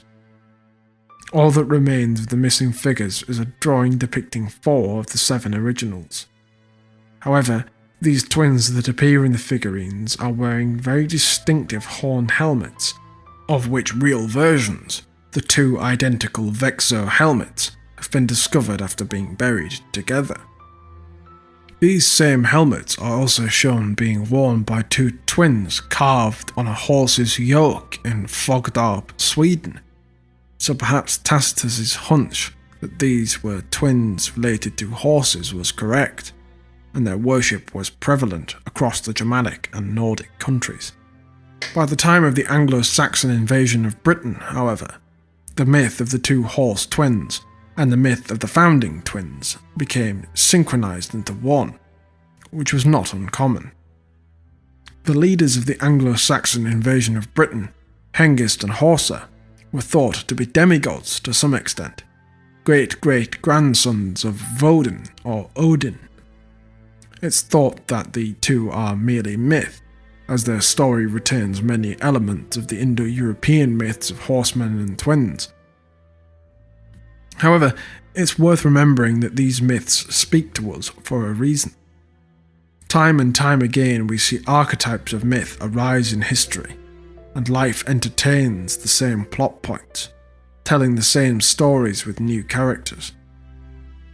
For example, take the ancient myth of Romulus, who became the first king of Rome, organising his new state to his liking, only to be butchered by senators and elites who were jealous of his power. His reign was followed by that of King Numa, who solidified Rome and made it into a stable state with good laws and moral virtue that would last generations, before ultimately decaying. Anyone with even a passing knowledge of the Romans can easily draw a parallel to Julius and Augustus Caesar, historical figures who play out the parts of what is now considered by historians to be merely myth. To me, then, I don't see any reason to doubt that the real Hengist and Horsa might have lived up to their archetypal role as divine-blooded heroes who founded a nation-state for their kinsmen, just as many legends have told before. Amongst European peoples, human sacrifices were incredibly rare, contrary to what some have been led to believe. On the whole, it was said that only the Celtic tribes and Scythians engaged in this practice to any meaningful degree, but these sacrifices were generally thought to be criminals or prisoners of war, rather than innocent people taken from within the tribe. The Greeks especially showed particular revulsion towards this practice. In myths such as the myth of Phrixus, the king of Boeotia had married a new woman, after having 2 children with Nephili, who is sometimes given as a goddess, other times as a nature spirit or a nymph, and this new wife wanted her husband's children out of the picture. The new woman tricked her husband into believing that the Oracle of Delphi had ordered for the children to be sacrificed to Zeus. Before the sacrifice could take place, however, with the support of Zeus, Nephili sent out a golden flying ram to save them, and upon reaching safety, one of the children, Phrixus, sacrificed the golden ram to Zeus as thanks, in place of the sacrifice he himself would have been. The fleece of this ram was taken and hung in the garden of Ares, and guarded by a dragon. This would later become known as the legendary Golden Fleece, sought after by Jason and his Argonauts. Many students of the Old Testament might be able to notice a few similarities to the biblical story of the binding of Isaac, wherein Yahweh demands Abraham sacrifice his firstborn son to him, only to either change his mind or reveal that it was a test at the last minute, sending an envoy to have a ram sacrificed in his place. The key difference here is that while the God of the Old Testament actively encourages this act of human sacrifice, Zeus is utterly appalled at the very notion of it. In a similar myth, the Greek figure whose name remains a word still in common use today, Tantalus, attempted to test the omnipotence of the gods by serving them his own son at a banquet, after sacrificing him and hacking him into pieces and cooking him into a stew. The gods, knowing exactly what had been done, instead sentenced Tantalus to an eternity in the pit of Tartarus. Compare this to the aforementioned Carthaginian sacrifice of one's own sons, and the infamous Freemasonic villain Aleister Crowley, who claimed that the best sacrifice is a young white boy of good intellect. Also worthy of note is that Crowley worked as an informant for the British intelligence services while living in America, working undercover to sabotage the pro-German movement during the First World War. It would seem that these instances of horrific, ritualistic child abuse have been taking place in the upper echelons of Western governments for decades.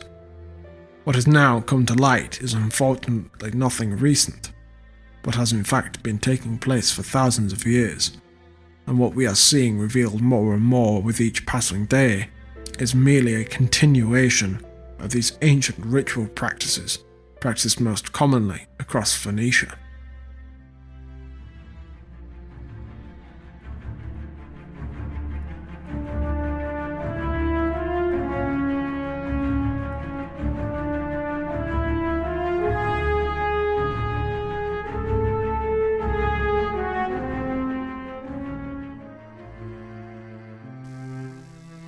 In the traditional Indo-European civilizations of our ancestors, not only the context and the substance of the religious beliefs were different, but most importantly, the attitude, the conduct. I find it important to highlight and investigate some aspects of Aryan traditional religiosity, which is the formalization and expression of Aryan spirituality. Aspects that may help us understand our forefathers, understand ourselves, and also help us sort out this clump of modern European, Western, Christian religiosity, which is so confusingly entangled with and burdened by Semitic elements, so alien to the traditional Aryan mentality and worldview. Tyrus said that a very characteristic aspect of the Aryan religious attitude and generally the Aryan traditional worldview was its surprisingly non-dogmatic nature. To be dogmatic means to follow a doctrine, moral or religious, without questioning it, a doctrine authoritatively proclaimed as an undeniable truth. In religious terms, this doctrine is usually a revelation from above, by a distant despotic God, and usually through a prophet. A revealed faith which is common and inherent of the Semitic people. Religions of this kind, religions with a founder, are products of the mentality of the Oriental races, the races of the desert, as the extremely perceptive race scientist Hans Günther wrote. A dogmatic religious attitude has some fundamental characteristics. It is zealous. There is this overwhelming and fiery excitement and impulsiveness that this faith is the only true faith in the world, and that the world will never be truly liberated until it embraces this faith, until all people of all races everywhere in the planet convert into this religion that claims to hold the universal truth. An almost manic conviction that this belief, this revealed faith, is the only valid before God. This ardent, zealotic spirit gives birth to expansion, missionary work, in order to convince, to convert, and to proselytize the infidels, the heathens, and the Gentiles. And when arguments and reasoning don't work, the missionaries don't give up, then comes the whip and the sword.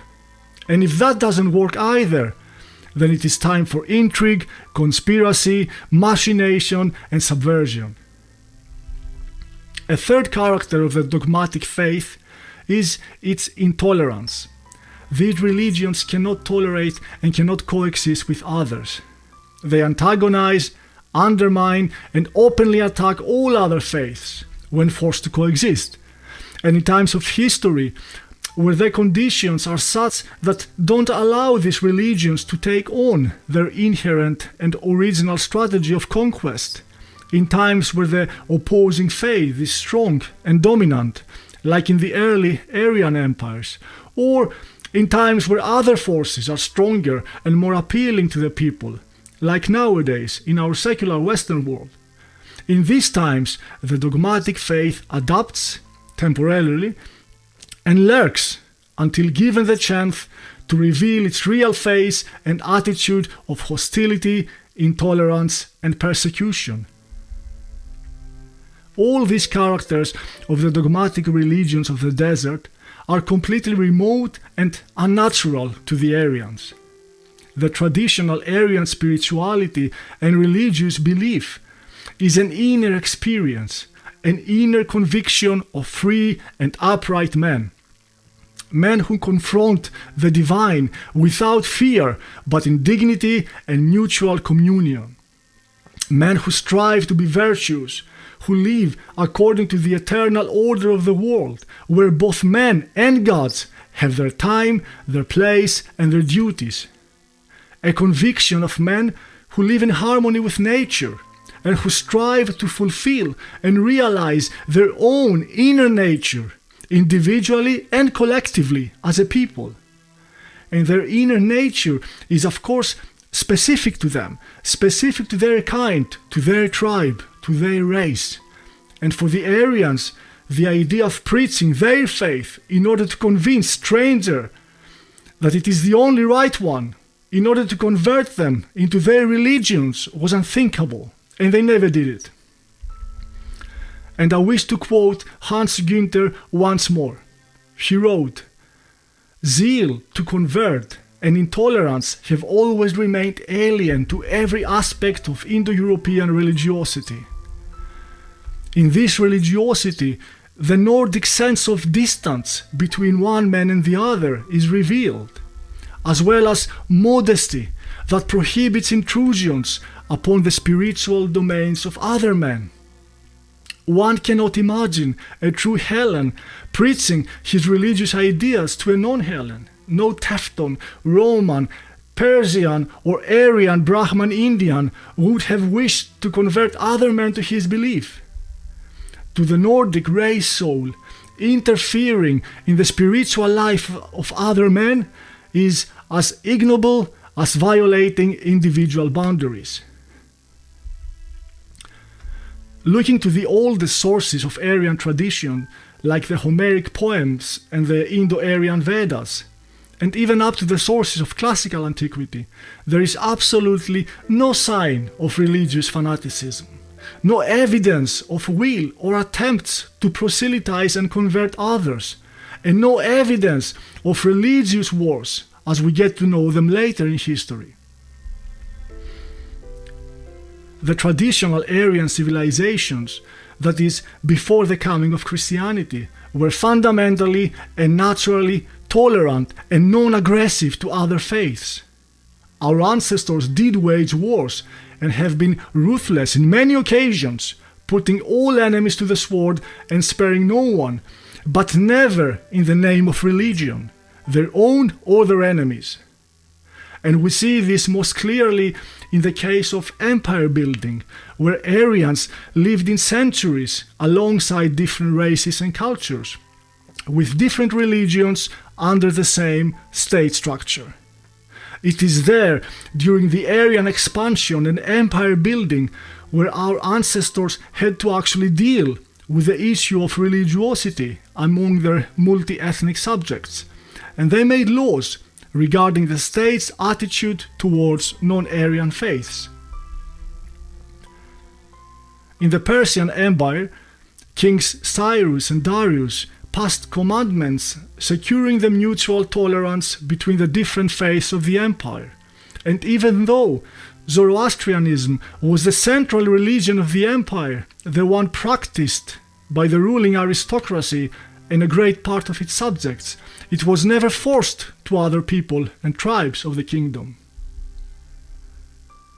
the first European empire builder, Alexander the Great, also showed not only tolerance, but great respect and understanding to foreign religions, and especially to the Persian one. The Persians were treated by him generally as friends and kin, indicating that he probably had a vision of a unified Aryan Greco-Persian empire, a vision that his early death put a stop to. The Roman Empire also had rigid legislations regarding their subjects' religious freedom, to the extent that religious attitudes did not collide with the laws of the empire, and that the emperor's divine affirmation and supernatural royal legitimacy was not questioned, at least not openly. Religious tolerance was a norm in the pre-Christian Aryan history, and religious fanatism, cruelty, indoctrination, and zeal appear in Aryan history together with the coming of Christianity, a religion imposed upon the Europeans to begin with by force, by persecution, by violence, and by royal laws and orders. I would like to mention one historical anecdote which I find very interesting. We know that Christianity was not founded by Jesus of Nazareth, but by his apostle, Saul, or Paul, as we got to know him, who traveled along the far sides of the Roman Empire to preach the new religion of Christianity. He wasn't welcome everywhere, of course, but it is interesting that he was least welcome and actually persecuted by the Jews when they heard his preaching at the synagogues. In Athens, however, he was welcome to speak out freely. He was also given the podium at the Areospagos, where he could express his argumentation to an open audience without obstacles. This incident is somehow diffuse and biased, as all the information comes from Christian sources. Now we are about 400 years after the golden age of classical antiquity, with Athens in the epicenter. It is a time of decadence, but the older traditions have to a great extent survived. Athens is still a center of philosophy, with many philosophical schools still running, including Plato's Academy, which actually was finally shut down from the Emperor Justinian at 500 AD, after almost 10 centuries of continuous existence. So in Athens, the people had still a higher degree of cultivation compared to the average citizen of the Roman Empire. We know that Paul had to greatly modify his methods in order to try to convince the highly sharp Athenians. His speech was met with very little enthusiasm and some laughter. His new faith made no serious impression to the Athenians, who actually were enthusiastic seekers of the truth by philosophy and not as a revelation from a god above. He spoke at the famous altar of the unknown gods, an altar where any stranger who found himself in Athens could make a sacrifice to his god, regardless who that god was. An altar already in place 500 years ago before, during the classical era. Something unique in all antiquity, showing this generous and magnanimous sense of religious freedom from the ancient Greeks. That religion is not dogma or doctrine, but a reflection of a sacred inner experience in accordance to the individual and the race soul. I wish to return to Paul the Apostle one final time. He knew very well that his campaign for spreading the new religion of Christianity was actually an internal Judaic affair. And in Paul's letters, which are part of the New Testament, there are phrases that reveal the very essence of this religion in its primary and authentic Semitic form. In Paul's first letter to the Corinthians, there is one phrase that summarizes the true characters and gaping antithesis between the traditional Aryan worldview and the Semitic religions of the desert. And there Paul says, "While the Jews ask for signs, and he means signs from above, miracles to prove the power of their God. While the Jews ask for signs, the Greeks seek wisdom. And in his letter to the Gauls, Paul explains the essence of early Christianity crystal clear.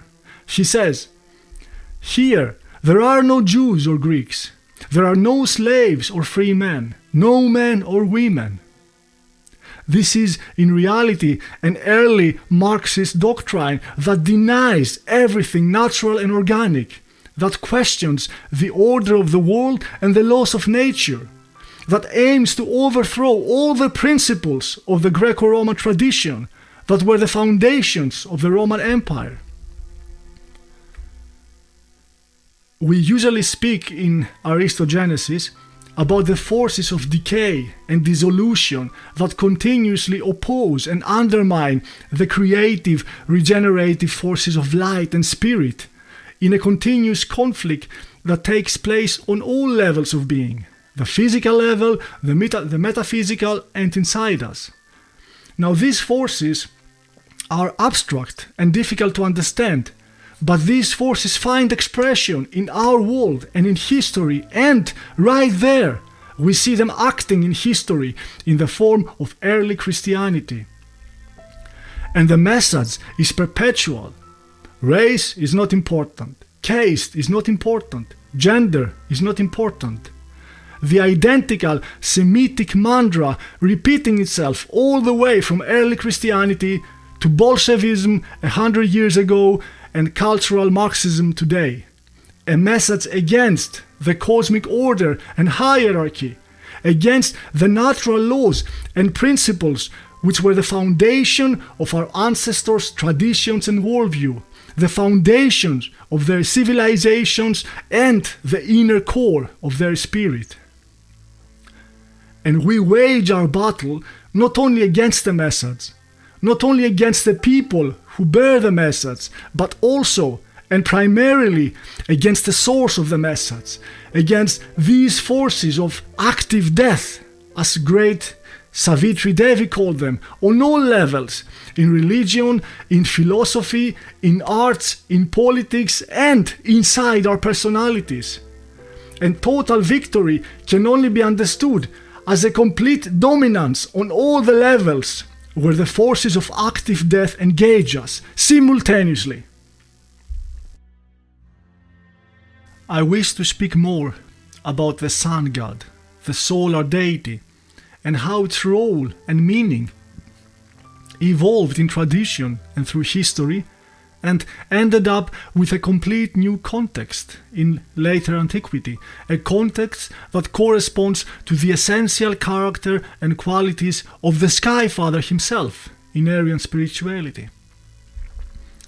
Solar deities can be found in all Indo-European cultures, in Europe and in the East, with variations regarding their centrality and importance in the Indo-European pantheons. Originally, it was Uranus, Varuna, the Indo-European Sky Father, that was the center of the Aryan patriarchal cosmic spirituality. But these qualities were later transferred and associated with other new Sky Father gods, father of all gods and men, who took Uranus' place, as Tyrus earlier explained.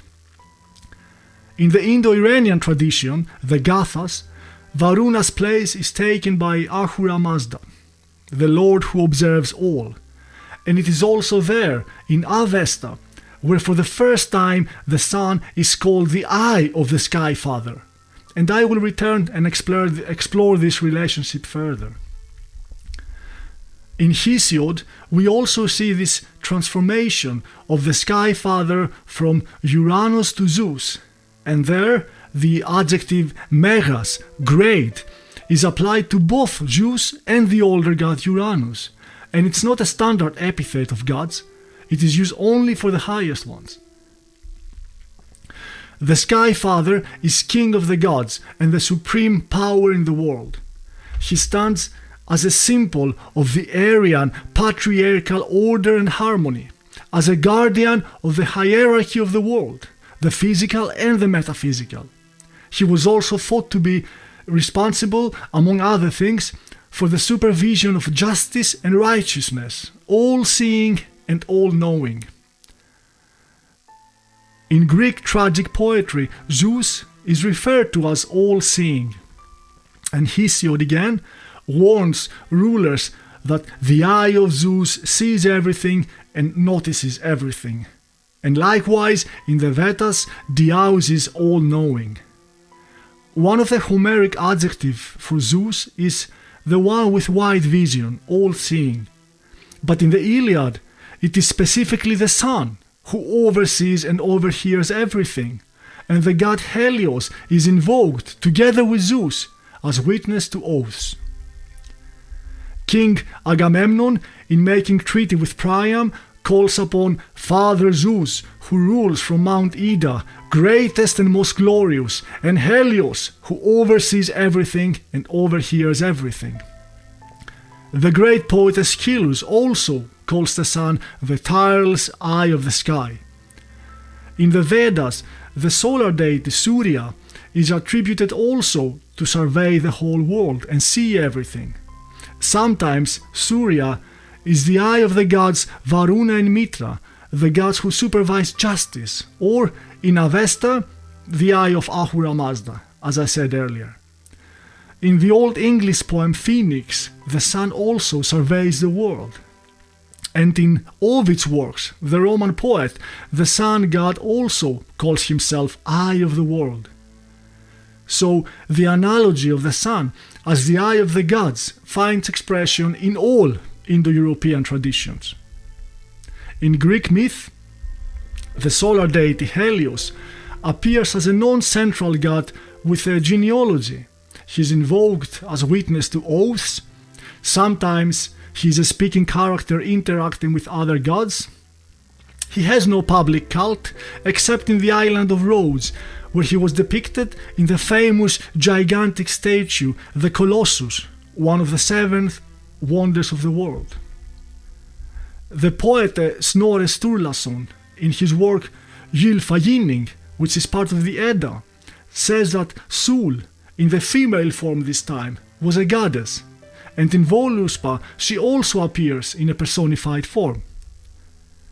So the all-knowing and all-seeing Sky Father has the personified deity of the sun as his eye.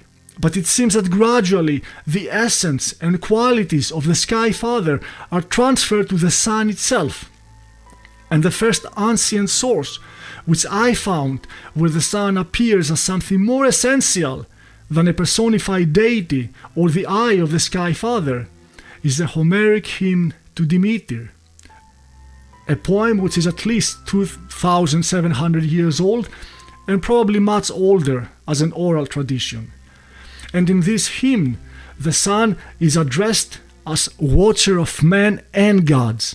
And even though in the same poem Zeus, the Sky Father, has all the regal qualities of the supreme god, it is the sun god Helios who watches and oversees not only the creation, but the gods themselves, implying qualities that transcend those of the gods, a principle prior and above the personified deities, superior to rank and power. It is important to understand that the personified deities we study and present in our podcast, like Zeus, Jupiter, Tyr, Agni, and so on, are in a way a necessary adjustment of the human intellect. They are to some extent a projection of the human rational brain that is difficult to process abstract ideas or to understand the metaphysical, timeless reality that these deities represent. So these metaphysical principles and forces are in a way formalized and to some extent simplified into forms, pictures and notions that are more comprehensible and more manageable to the human mind, usually personified into gods with human attributes of various forms and various qualities. Our ancestors, however, well, at least the philosophers and the mystics, knew that this adjustment was insufficient. in their fiery search for truth, in their quest to understand the world as it really is, instead of analyzing, that is, dissecting and breaking down and simplifying these principles into more manageable and understandable forms and ideas. So instead of analyzing, they try to synthesize, to put them back together, and from the multiplicity of the pantheons and the symbols, they try to go further back or further up to the eternal source, the source from where the whole world, gods, men, and the whole creation emanates from. And they were successful with their philosophical quest, their synthesis. And to this source they gave different names. The one, the agathon of Plato, or as translated to English, the form of the good, and other names in many traditions, and especially in the Indo-Aryan tradition of the Vedas, and later with Buddhism, the search for the absolute truth and the reconnection of the individual soul with the absolute, eternal source of all being became and still is extremely central, and has developed into almost a religious scientific method. All the Aryan traditions or pagan religions include both parts, the outer, more comprehensible and practiced religion with the beautiful pantheons of the personified deities, and the mystical, the esoteric part, where the mystics and the philosophers searched for the absolute, the unconditional truth, prior and beyond the practiced religion, the deities, and the simplified, intelligible concepts. In the Western Aryan traditions, the most successful philosophers were the first ones, the oldest ones in historical times, the pre-Socratic philosophers of ancient Greece, the ones who lived and taught in the 6th and 5th century BC, before Socrates, as the name indicates, and Plato. And it is these mystics and philosophers, together with Plato of course, that laid the foundations of Western Aryan esotericism in their study of the metaphysics. And in the fragmental and only partially saved works of these philosophers, the sun, the light combined with the element of fire, came to symbolize this original, unchanging, absolute and timeless center. The philosopher Parmenides speaks of the light of divine knowledge, and Heraclitus uses the element of light and fire as a symbol for this original source, and he epitomizes this idea of the cosmic flame in a very powerful dictum. For him, the world itself is an ever-living fire, but it is the thunderbolt that steers everything. Later on, Plato developed the symbolism of the sun in order to convey the idea of the eternal and absolute origin out of which the world emanates, the one, or as Plato calls it, the agathon. In his famous analogy from his greatest work, The Republic, Plato describes how the sun allows for sight, but the sun is not sight, but the cause of sight itself. And as the sun in the physical realm is the cause of sight itself, likewise the agathon, the one, in the realm of ideas is the cause of knowledge and truth, and also the object of knowledge, what gives truth to the things known and the power to know them. Now this part may sound complicated, but it is here, in this metaphor, where Plato builds further on the foundation of the Aryan spiritual core, with the symbolism of the sun in the epicenter. It is, however, in late antiquity where things take a different and unexpected turn, and a final and brave attempt is made in order to regenerate and re-establish the old authentic Aryan traditions in the dying Roman Empire, with the solar symbolism again in the epicenter, and the sun god not as a peripheral personified deity, but with all the corresponding qualities of the Indo-European Sky Father and the esoteric symbolism of the absolute origin. It was an attempt to revitalize and reinforce the traditional and sacred Roman ways against the infiltration and subversion by Oriental faiths and doctrines like early Christianity. In this valorous endeavor, the true Aryan character of the Roman spirit would not be expressed by a return to the classical Greco-Roman pantheon, but by the tradition of Mithraism, where the sun is a symbol of metaphysical light and transcendent power, and where Helios, the sun, is king of the heaven. The last pagan emperor of Rome, Julian, that is before Christianity became the official religion of the empire, and the traditional world of Aryan antiquity would end in the 4th century AC. So Julian was not only an ingenious and victorious battlefield commander, but also a true philosopher and a mystic. And in his struggle to restore the sacred traditions, the very soul and backbone of the Roman Empire, he proposed a metaphysical vision against Christianity, a vision based on the esoteric teaching of Plato, a vision that he would implement not by the old polytheistic religion, but by the initiation cult of Mithras. At that time, Christianity had gained a lot of ground and followers, but it was still competing against other cults and religions, and the most predominant one was the cult of Mithra. Mithra is a solar deity appearing in the Indo-Aryan and the Persian traditions, and somehow a renewed cult of Mithra found its way into the Roman Empire, where it was practiced in every corner of the empire, and especially in the north, among the Germanic people. And it was the most popular religion also among the legionaries. So generally, we can claim that in the cult of Mithra, the last healthy and non-corrupt substratum of the empire, from simple citizens to soldiers and all the way to some emperors, they found an authentic inner spiritual expression, an expression that they no longer could find in the old pagan but failing and dying Greco-Roman religious tradition. In the tradition of Mithra, it is the sun, Sol Invictus, that is central and fundamental. The Emperor Julian was a student of Neoplatonic philosophers, and in his books one can see that he is heavily influenced by the esoteric philosophy of Plato. And Julian's attempt to restore paganism in the empire, in the Roman state, was to great extent inspired by Plato's vision of the ideal republic.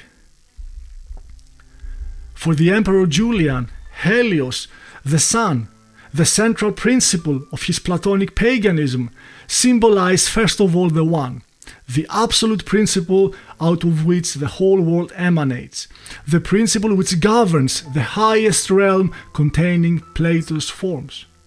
It was also Helios Mithras, the supreme god of the spiritual realm, superior to rank and power to any other personified deity. And of course, he was the sun, the manifestation of Helios in the physical, the visible realm. Julian's attempt was futile and took an abrupt end with his death when he was mortally wounded in a battlefield in Asia, the year 363 AC. Julian didn't realize the extent of the moral and spiritual dissolution of the empire at the time, the extent of infiltration of foreign blood and alien doctrines into the human substratum of the subjects. Julian was the last non-Christian ruler of the Roman Empire, and he believed that the only way to save the empire from final dissolution and decay, and against the advancing, subversive, and unnatural doctrine of early Christianity, the only way was to restore the authentic Aryan traditions and esoteric philosophical principles as expressed by Plato and his students and epigones. And he tried to do that by using the religious vehicle, the context of the Mithraic tradition, where the sun, the invincible sun, Sol Invictus, conveys the essence of the Aryan spiritual core. And it is in this context that Julius Evola, with his enormous metaphysical insight, reintroduces the solar symbolism in modern times as a very effective and accurate symbol of a higher, superior principle and corresponding to all the qualities of the Aryan Sky Father: manly, warlike, patriarchal, virtuous, upright and strong, indicating harmony between the inner and the outer, between the spiritual, the mental and the physical, as the true character and the ultimate ideal of the Aryan man. Our times today have unfortunately many similarities with the time of Emperor Julian, and likewise we need to be inspired by his complete vision and strategy for the great reformation and restoration of our race and our traditions. And if our empire will last 1,000 years, its life-giving source, its origin and inspiration cannot lie upon the foundations of this temporal and ever-changing world, where all pass and nothing lasts, but on the realm of the eternal ideas, the ideas whose exploration and understanding was the very core of our ancestors' superiority, ideas that became philosophical traditions, which are the greatest legacy our ancestors left to us, much greater than their conquest, their art, or their technical advances. And only upon these spiritual and philosophical traditions can we build our ideal republic, our ideal state, in accordance to the eternal order of the world, to the laws of nature, and to our inner Aryan calling.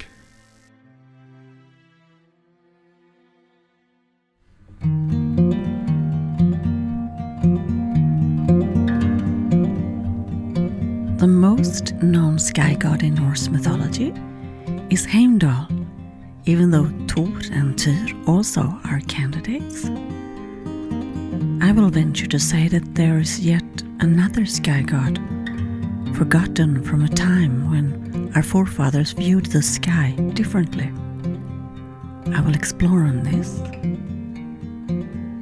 I will also bring focus to the three creation gods, Odin, Hörner, and Lodur. We know about Odin, but who is Hörner and Lodur? I will talk about the awakening process of the noble warrior, the Aristos, the warrior caste connected to the remnant blood of the ancient Indo-European people. So let's begin.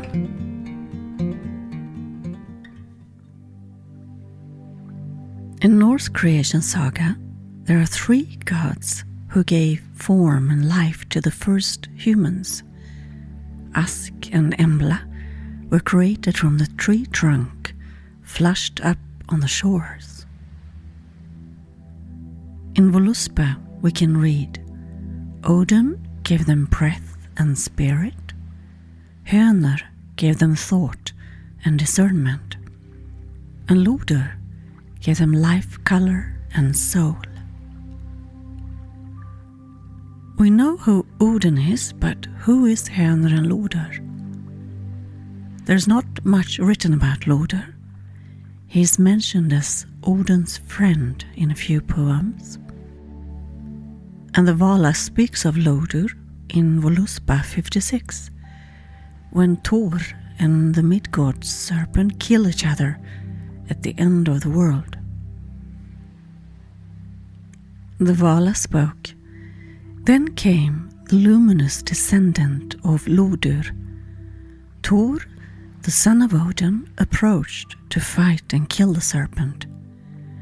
In rage, the serpent slayed Thor, the defender of Midgard. From their homes all must flee.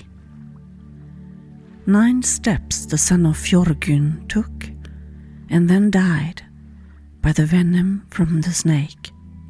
Slain by the serpent, fearless he sinks. The luminous descendant of Loder is Jormungandr, Loke's son, jordens band, den väldiga staven. Odin let Loke's children live in Asgard, but when the Midgard serpent became too big, Odin found it necessary to get rid of it. The Midgard serpent was so long that it could bend around Midgard and bite itself in the tail. The ancient symbol depicting a serpent or a dragon eating its own tail is called Ouroboros and is described by Plato as an eternal cyclic renewal, a cycle of life, death, and rebirth. Odin and Loki were adversaries and fought against each other all the way to the last battle between the Aesir and the Jotuns at Ragnarök. But we do know that they were also in fostbrödraskap, in sworn brotherhood with each other, which means that they shall defend each other all the way until death. It's a warrior bond greater than being family. Odin was eventually killed by the Fenris Ulven, the son of Loki, and Loki and Heimdal is the son of Odin, they speared each other to death at Ragnarök. The Vala mentioned Fjörgyn, the mother of Thor. She is also known as Jord. Thor is called the son of the earth, Jorden's son. And Fjörgyn, she belonged to the mystique and oldest pantheon of gods, urtidsgudarna. She is the daughter of Nat and half-brother of Dager. The goddess Jord had other names as Fold and Grund, all the names meaning earth. As a Mother Earth goddess, she most likely came from pre-indo-European mythology and folklore. At Vendel time, Odin was popular among the aristocracy. This was before Viking time. And he was then called the Wicked One, Odin den Onde, or Attanpackan. There's a Swedish saying, where things go wrong, we say, det var som attan. Attan refers to number 18, which is Odin's horse rune in the Hutarken. And Attanpackan means bats, fladdermöss. But at Viking time, things changed. Odin was adored among the warriors as the Valfather, and he gets elevated to the highest leader of the pantheon of the gods, the All-Father. He is the war, magi, and death god, the leader of the Aesir. As Christianity entered the scene, there is a shift as to how both Loki and Odin and also the fertility gods are being perceived.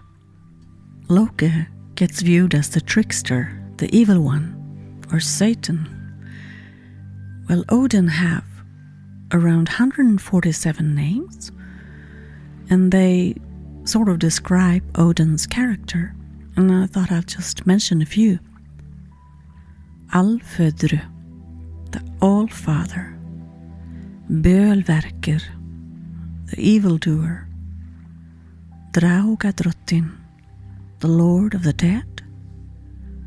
Flösvidr, much wise. Gauti or Gautr, the one from Götaland or Gotland. Gaut actually means God. Ginnar, the deceiver. And Grimnir, the masked one. Gunblindi, battle blinder. Sigdir, victory bringer, Sigfadir, victory father, Sigmundr, victory protection. So that was only a few of Odin's name. And the gods have several names, just like Loki. He have also 3 names that we know of at least. There is no reference of Odin being a sun god or a sky god, but let's take a look at Loki as a sky god. We have established that he is one of the 3 creation gods, named Lodur. The Edda tell us that Loki, being the son of giants, was handsome to look upon, but he also was cunning, and he both helped and hindered the gods. Loki created chaos, but he also presented solutions and equipped the gods with magical power tools. Some of the treasures that Loki brought back to Asgard were Mjölnir, the hammer of Thor, and Draupnir, the ring of Odin, Gullinbursti, the boar of Freyr, and the Brisingamen necklace belonging to Freja. And Loki gave birth to Odin's 8-legged horse, Sleipnir. We could say that Loki is a kind of creator, protector, and destroyer. Did you know that Loki is also a lightning and a spider god? Traditionally, people think of Thor being the thunder god. His name is Thunor and Donar. In antiquity, the Etruscans separated thunder and lightning in their interpretation of the signs in the sky, and so is believed to have been done here in Norse society as well. There is a lightning god and there is a thunder god. So Loki is the son of the Jotun Farbauti, and Loki's mother is the giantess Laufey, and the brother is Byleist, which means the lightning flash, Stormbyns blixt. And Loki have yet another brother, Helblindi. And by the way, Odin's name is Helblindi in Grimnismal. So Farbauti, the father of Loki, means storm and lightning, and he fertilized Laufey with an Oskvig, and they had 3 sons.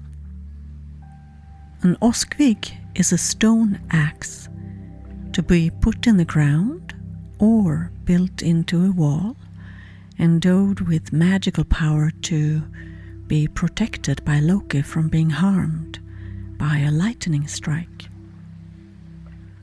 When we're having bloods here in Scandinavia, we sometimes bring a Oskvig or stone axe as an offering to be put into the ground. I should mention that Loke, or he's also called Lopt, or in Old Norse his name is Loki, and here in Sweden and Denmark he's pronounced or called Loke, and he's referred to as a spider. Loke, he created several nets that he borrowed from the sea goddess Ran. After the death of Balder and the defamation of the gods at Egilsgilla, Loki had need to protect himself.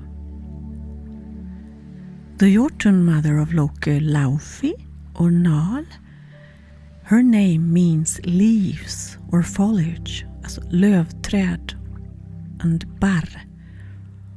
That's where the spider spins its weave. And by the way, in Sweden there is a spider called Lockespindeln. Loki could also transform himself to other insects. He became a flea, a loppa, and he was able to get into Freja's bedroom, where he stings the sleeping Freja so that she moves and Loki can then undo the clasp and take the Brisingamen necklace. Freja's walls, or her home, was known to be impenetrable, but not for Loki. He got in. And as a bee, Loki stung the blacksmith dwarf who made the ring Draupner and the golden pig Gullenborste. According to folk tradition in Scandinavia, it is the sharp and dangerous thorns of the hawthorn tree that created lightning. There was never in Scandinavia a Loki cult, but we do know there was a Heimdal cult in the southern and western part of what is now Sweden and then Denmark. The Heimdal cult gathered in the hawthorn groves, and the greatest yearly cult festival and event took place at May 1st, when the hawthorn tree stood in bloom. Loki is considered to be the hawthorn god Heimdal. Therefore, it makes him the lightning and fire god. The legends say that first came lightning created by Heimdal from the thorns in the hawthorn trees, and some moments later came Thor in his chariots, driven by his goats, creating the great thunder. Legend also say that never have there been a lightning strike in the hawthorn trees, which is the cult tree of Heimdal or Loki, but there have been many lightning strikes in the oak tree, which is the cult tree of Thor. Esoterically, Heimdal is connected to the sky. The Swedish author Sigurd Agrell from the 1930s, he wrote a book, Lapptrummor och magi, and he say like this: the Germanic word with the meaning hagel or hail go etymologically back to a word with the meaning crystalline stone. Since ancient Aryan times, the sky was considered to consist of stone, or rather petrified ice. The word crystal is borrowed from the Greek, where it's equivalent with that which froze. And according to popular belief, the crystals have fallen from the firmament, from where they are broken loose. So Heimdal is Old Norse for hagel, hailstone, or crystalline stone.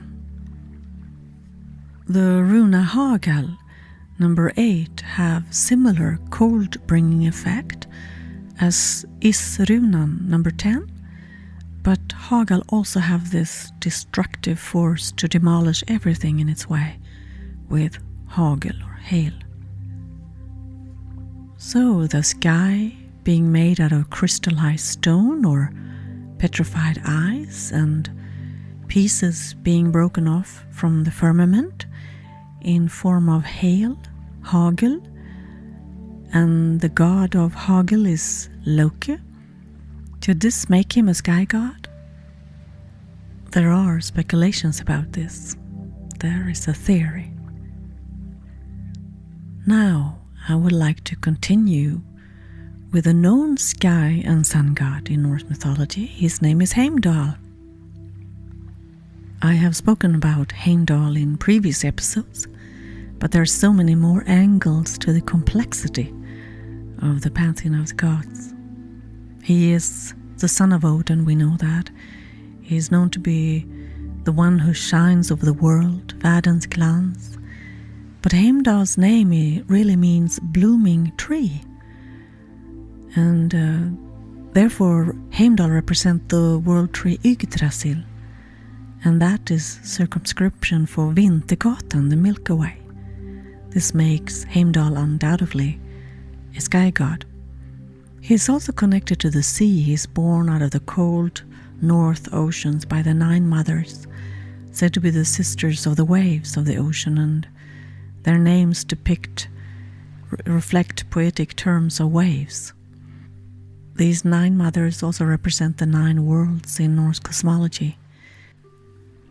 Heimdal's grandparents are Jötun, Aegir, and the sea goddess Ran, both divine personification of the sea.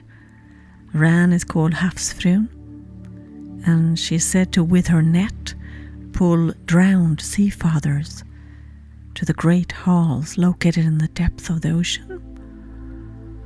Heimdal is golden like the sun. We have talked about this before. He's got golden teeth, and he's called Gullentanni, and the horse is Gulltopp, and he lives in Himminsbjörk, Himmelsbergen, heaven's castle, and he sits there and drinks fine mead and sees and hears everything.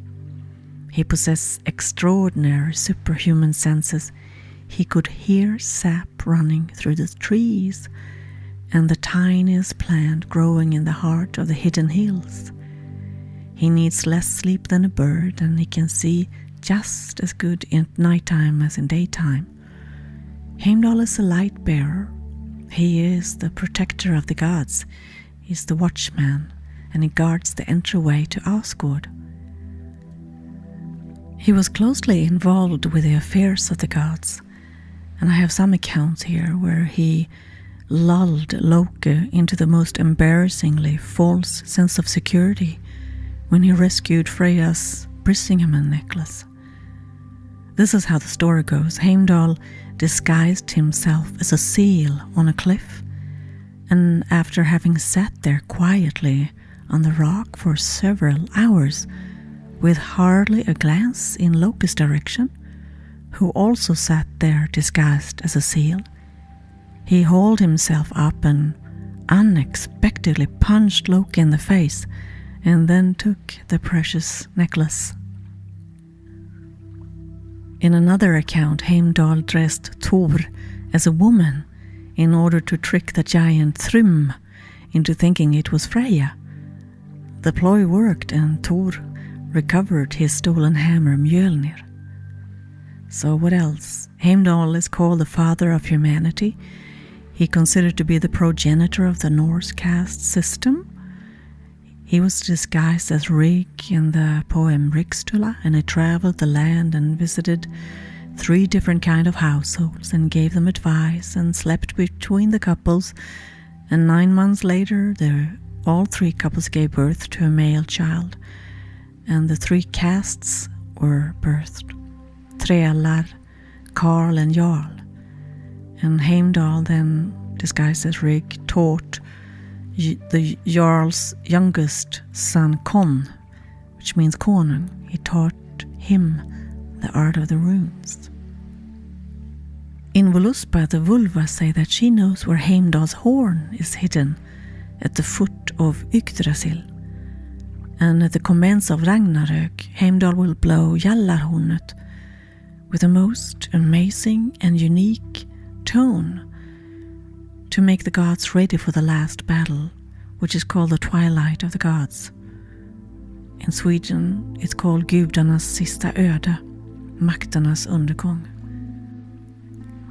I'd like to say something about Hönor, because there is an interesting theory about Heimdal being Hönor, in other words, one of the creation gods. Odin gave Askenemla breath and spirit, and Hönor gave them thought and discernment, and Lodur gave them life, color, and soul. Hönor is called the white and brighter seer than Vita Asen. He's the only one of the seer gods that will survive Ragnarök, and he was a ransom to the Vanir gods. Well, anyway, in summary, Heimdal just might be one of the creation gods, as he is also a sky god and a sun god, and everything about Heimdal is gold. He lives in Himmelsberg, and his name is connected to Yggdrasil and the Milky Way, and he is Rig, and he gave humans advice and initiating the 3 caste systems, and he was born of 9 mothers of the ocean. He's a mighty, mighty god in Norse mythology. Now I'd like to speak about Tyr. For etymological reasons, Tyr have been seen as the original high god, and then he was later pushed aside by Odin. So Tyr have been considered to be a sky god, but in reality Thor have more resemblance in Indo-European theories as a sky god, as Thor is being compared to Jupiter by the Romans. So Tyr comes from very old Indo-European word devos, or Old Sanskrit devas, with the meaning deities. And the Old Germanic form for devos is Tyrus, from Latin divus, divine or god. Tyr is the son of Hymer, and there is reference in Hymis kvida, kvädet om Hymer, about Tyr's Jotun giantess grandmother to have 9 storhundraden huvud. In other words, 9 times 120, which equals 1080 heads. And this is a symbol for the starry sky, stjärnhimlen. So here we do have a connection with Tyr and the sky. There is a story in Hymis kvida about Thor and Tyr visiting Tyr's father, the giant Hymer. And it goes like this. The gods were going to have a gille, a party, at sea god Aegir's place. And Thor was commissioned to get a cauldron big enough to brew beer, so that it was enough for all the gods. And Thor goes fishing with Hymer and catch the head of the Midgard serpent and tries to kill the serpent with his hammer Mjölnir. But Hymer cuts off the line to the serpent so that it sinks into the bottom of the sea. Tyr is mainly known as a sword god or a war god, and the Vala tells us to carve Tyr twice on our swords, and we shall be protected. Tyr governs over legal proceedings as well, and one could say that Tyr is a god of war, honor, and justice. Tyr is known to be fearless. He is adored by warriors. He undertakes the brave task to shackle the Fenris ulven, and he puts his hand in the jaw of the wolf, who then bites Tyr's hand off. Therefore Tyr is called the one-handed god, den enhandade guden, eller vargens rester. There is found in Denmark 2 golden horns from 400 AD, depicting Tyr with one hand, feeding the monster wolf. As a war god, Tyr is also connected to Mithras, and Mithras is called Dens Invictus. He is the victory god. He never have had a defeat, den obesegrade guden. The Germanic tribes identify Tyr with the Roman god Mars. And during Ragnarök, Tyr will fight against the dog Garm, who is guarding Hel, and they will kill each other. As Tyr was in ancient times seen as the father sky god, he is connected to a mother earth goddess. The Swedish author Sigurd Agrell, who lived between 1800 and 1930, he wrote several books on rune magic. And that which was unique about Agrell is that he had broad knowledge about the Greek and Roman gods and the gematria, coupled with culture and historical knowledge about the Indo-European mythologies, plus his very unique Scandinavian understanding of Norse mythology. And being a linguist and a translator, he knew much about etymology. So Agrell, he referenced and connected the masculine sky god Tyr, number 16 in Utarken, with the feminine Mother Earth goddess, number 13, Pertra. And it says in Eddans Trollsånger that she gave birth to a child with magical purpose. His name was Tyr, and he was born out of a rock, Pertra, also called Maderackan, Moderkakan, and he was born through Rymgalder. So the Mother Earth and the Father Sky, they created a child, and his name is Tyr, who have magical purpose, and he is the Aristos. He is the noble warrior. I'd like to mention another author who also speaks about this noble warrior, and he calls the warrior the Aryan Ursprungrot warrior. He is Ariosophist Rudolf Gorsleben and lived from 1883 to 1930, and he say like this: this kind of warrior is also a spiritual warrior and does not perceive the enemy only through the limitation of the five senses. He or she is capable of recognizing the danger intuitively. They will listen to their hearts, emotions, and intellect, and their blood, and the murmur sound of the runes. This kind of warrior acts with wisdom from her soul, and her blood memory shall truly guide her. Considering the situation in the world, we're called upon to defend our physical and spiritual heritage, even against part of our own blood. And he goes on to say that the materialistic warrior is not capable of being subjective like the Aryan Ursprungrot warrior because he's lacking the personality of the blood. And this was Rudolf Gorsleben. So how does this Aristos, this warrior, achieve the personality of the blood? This warrior must gain special wisdom and intuition and knowledge about our heritage. The psychologist Carl Jung, he said that the knowledge of oneself and our heritage is essential.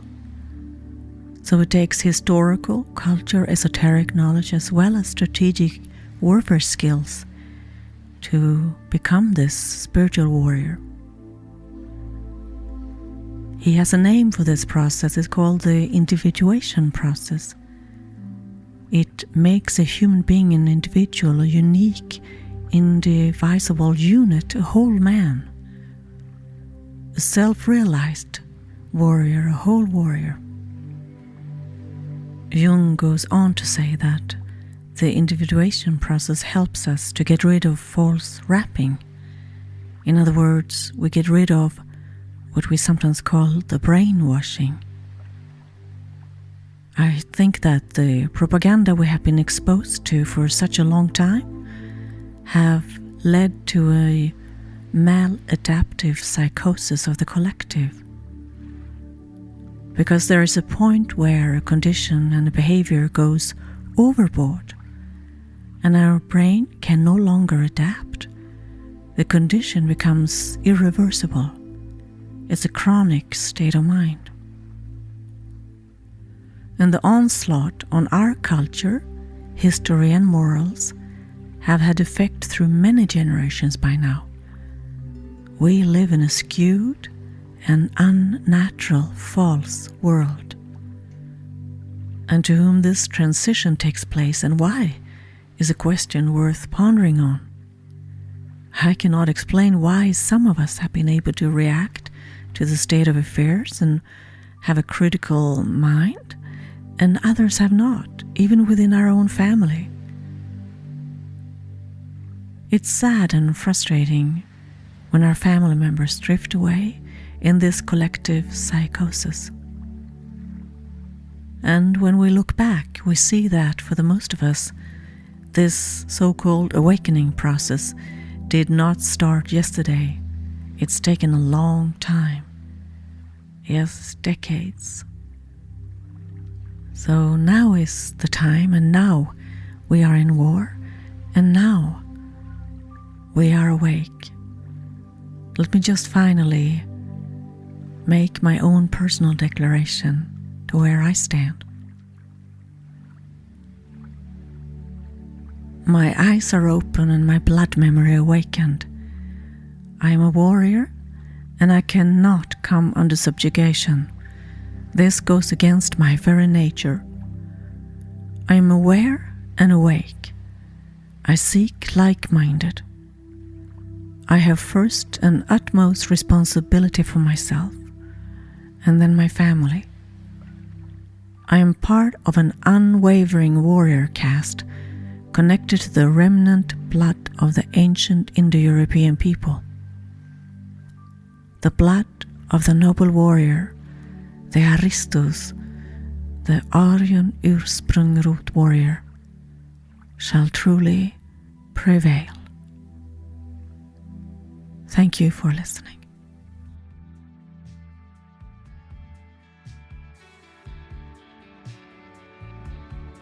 And with that, it's time to bring this episode to a close.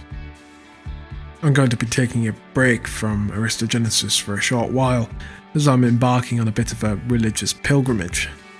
Until we return, you'll still be able to reach us on our Instagram page, aristogenesis.ig. Make sure to leave a like and a comment, and subscribe to us if you're watching this on our YouTube channel. Until we return, thanks for watching.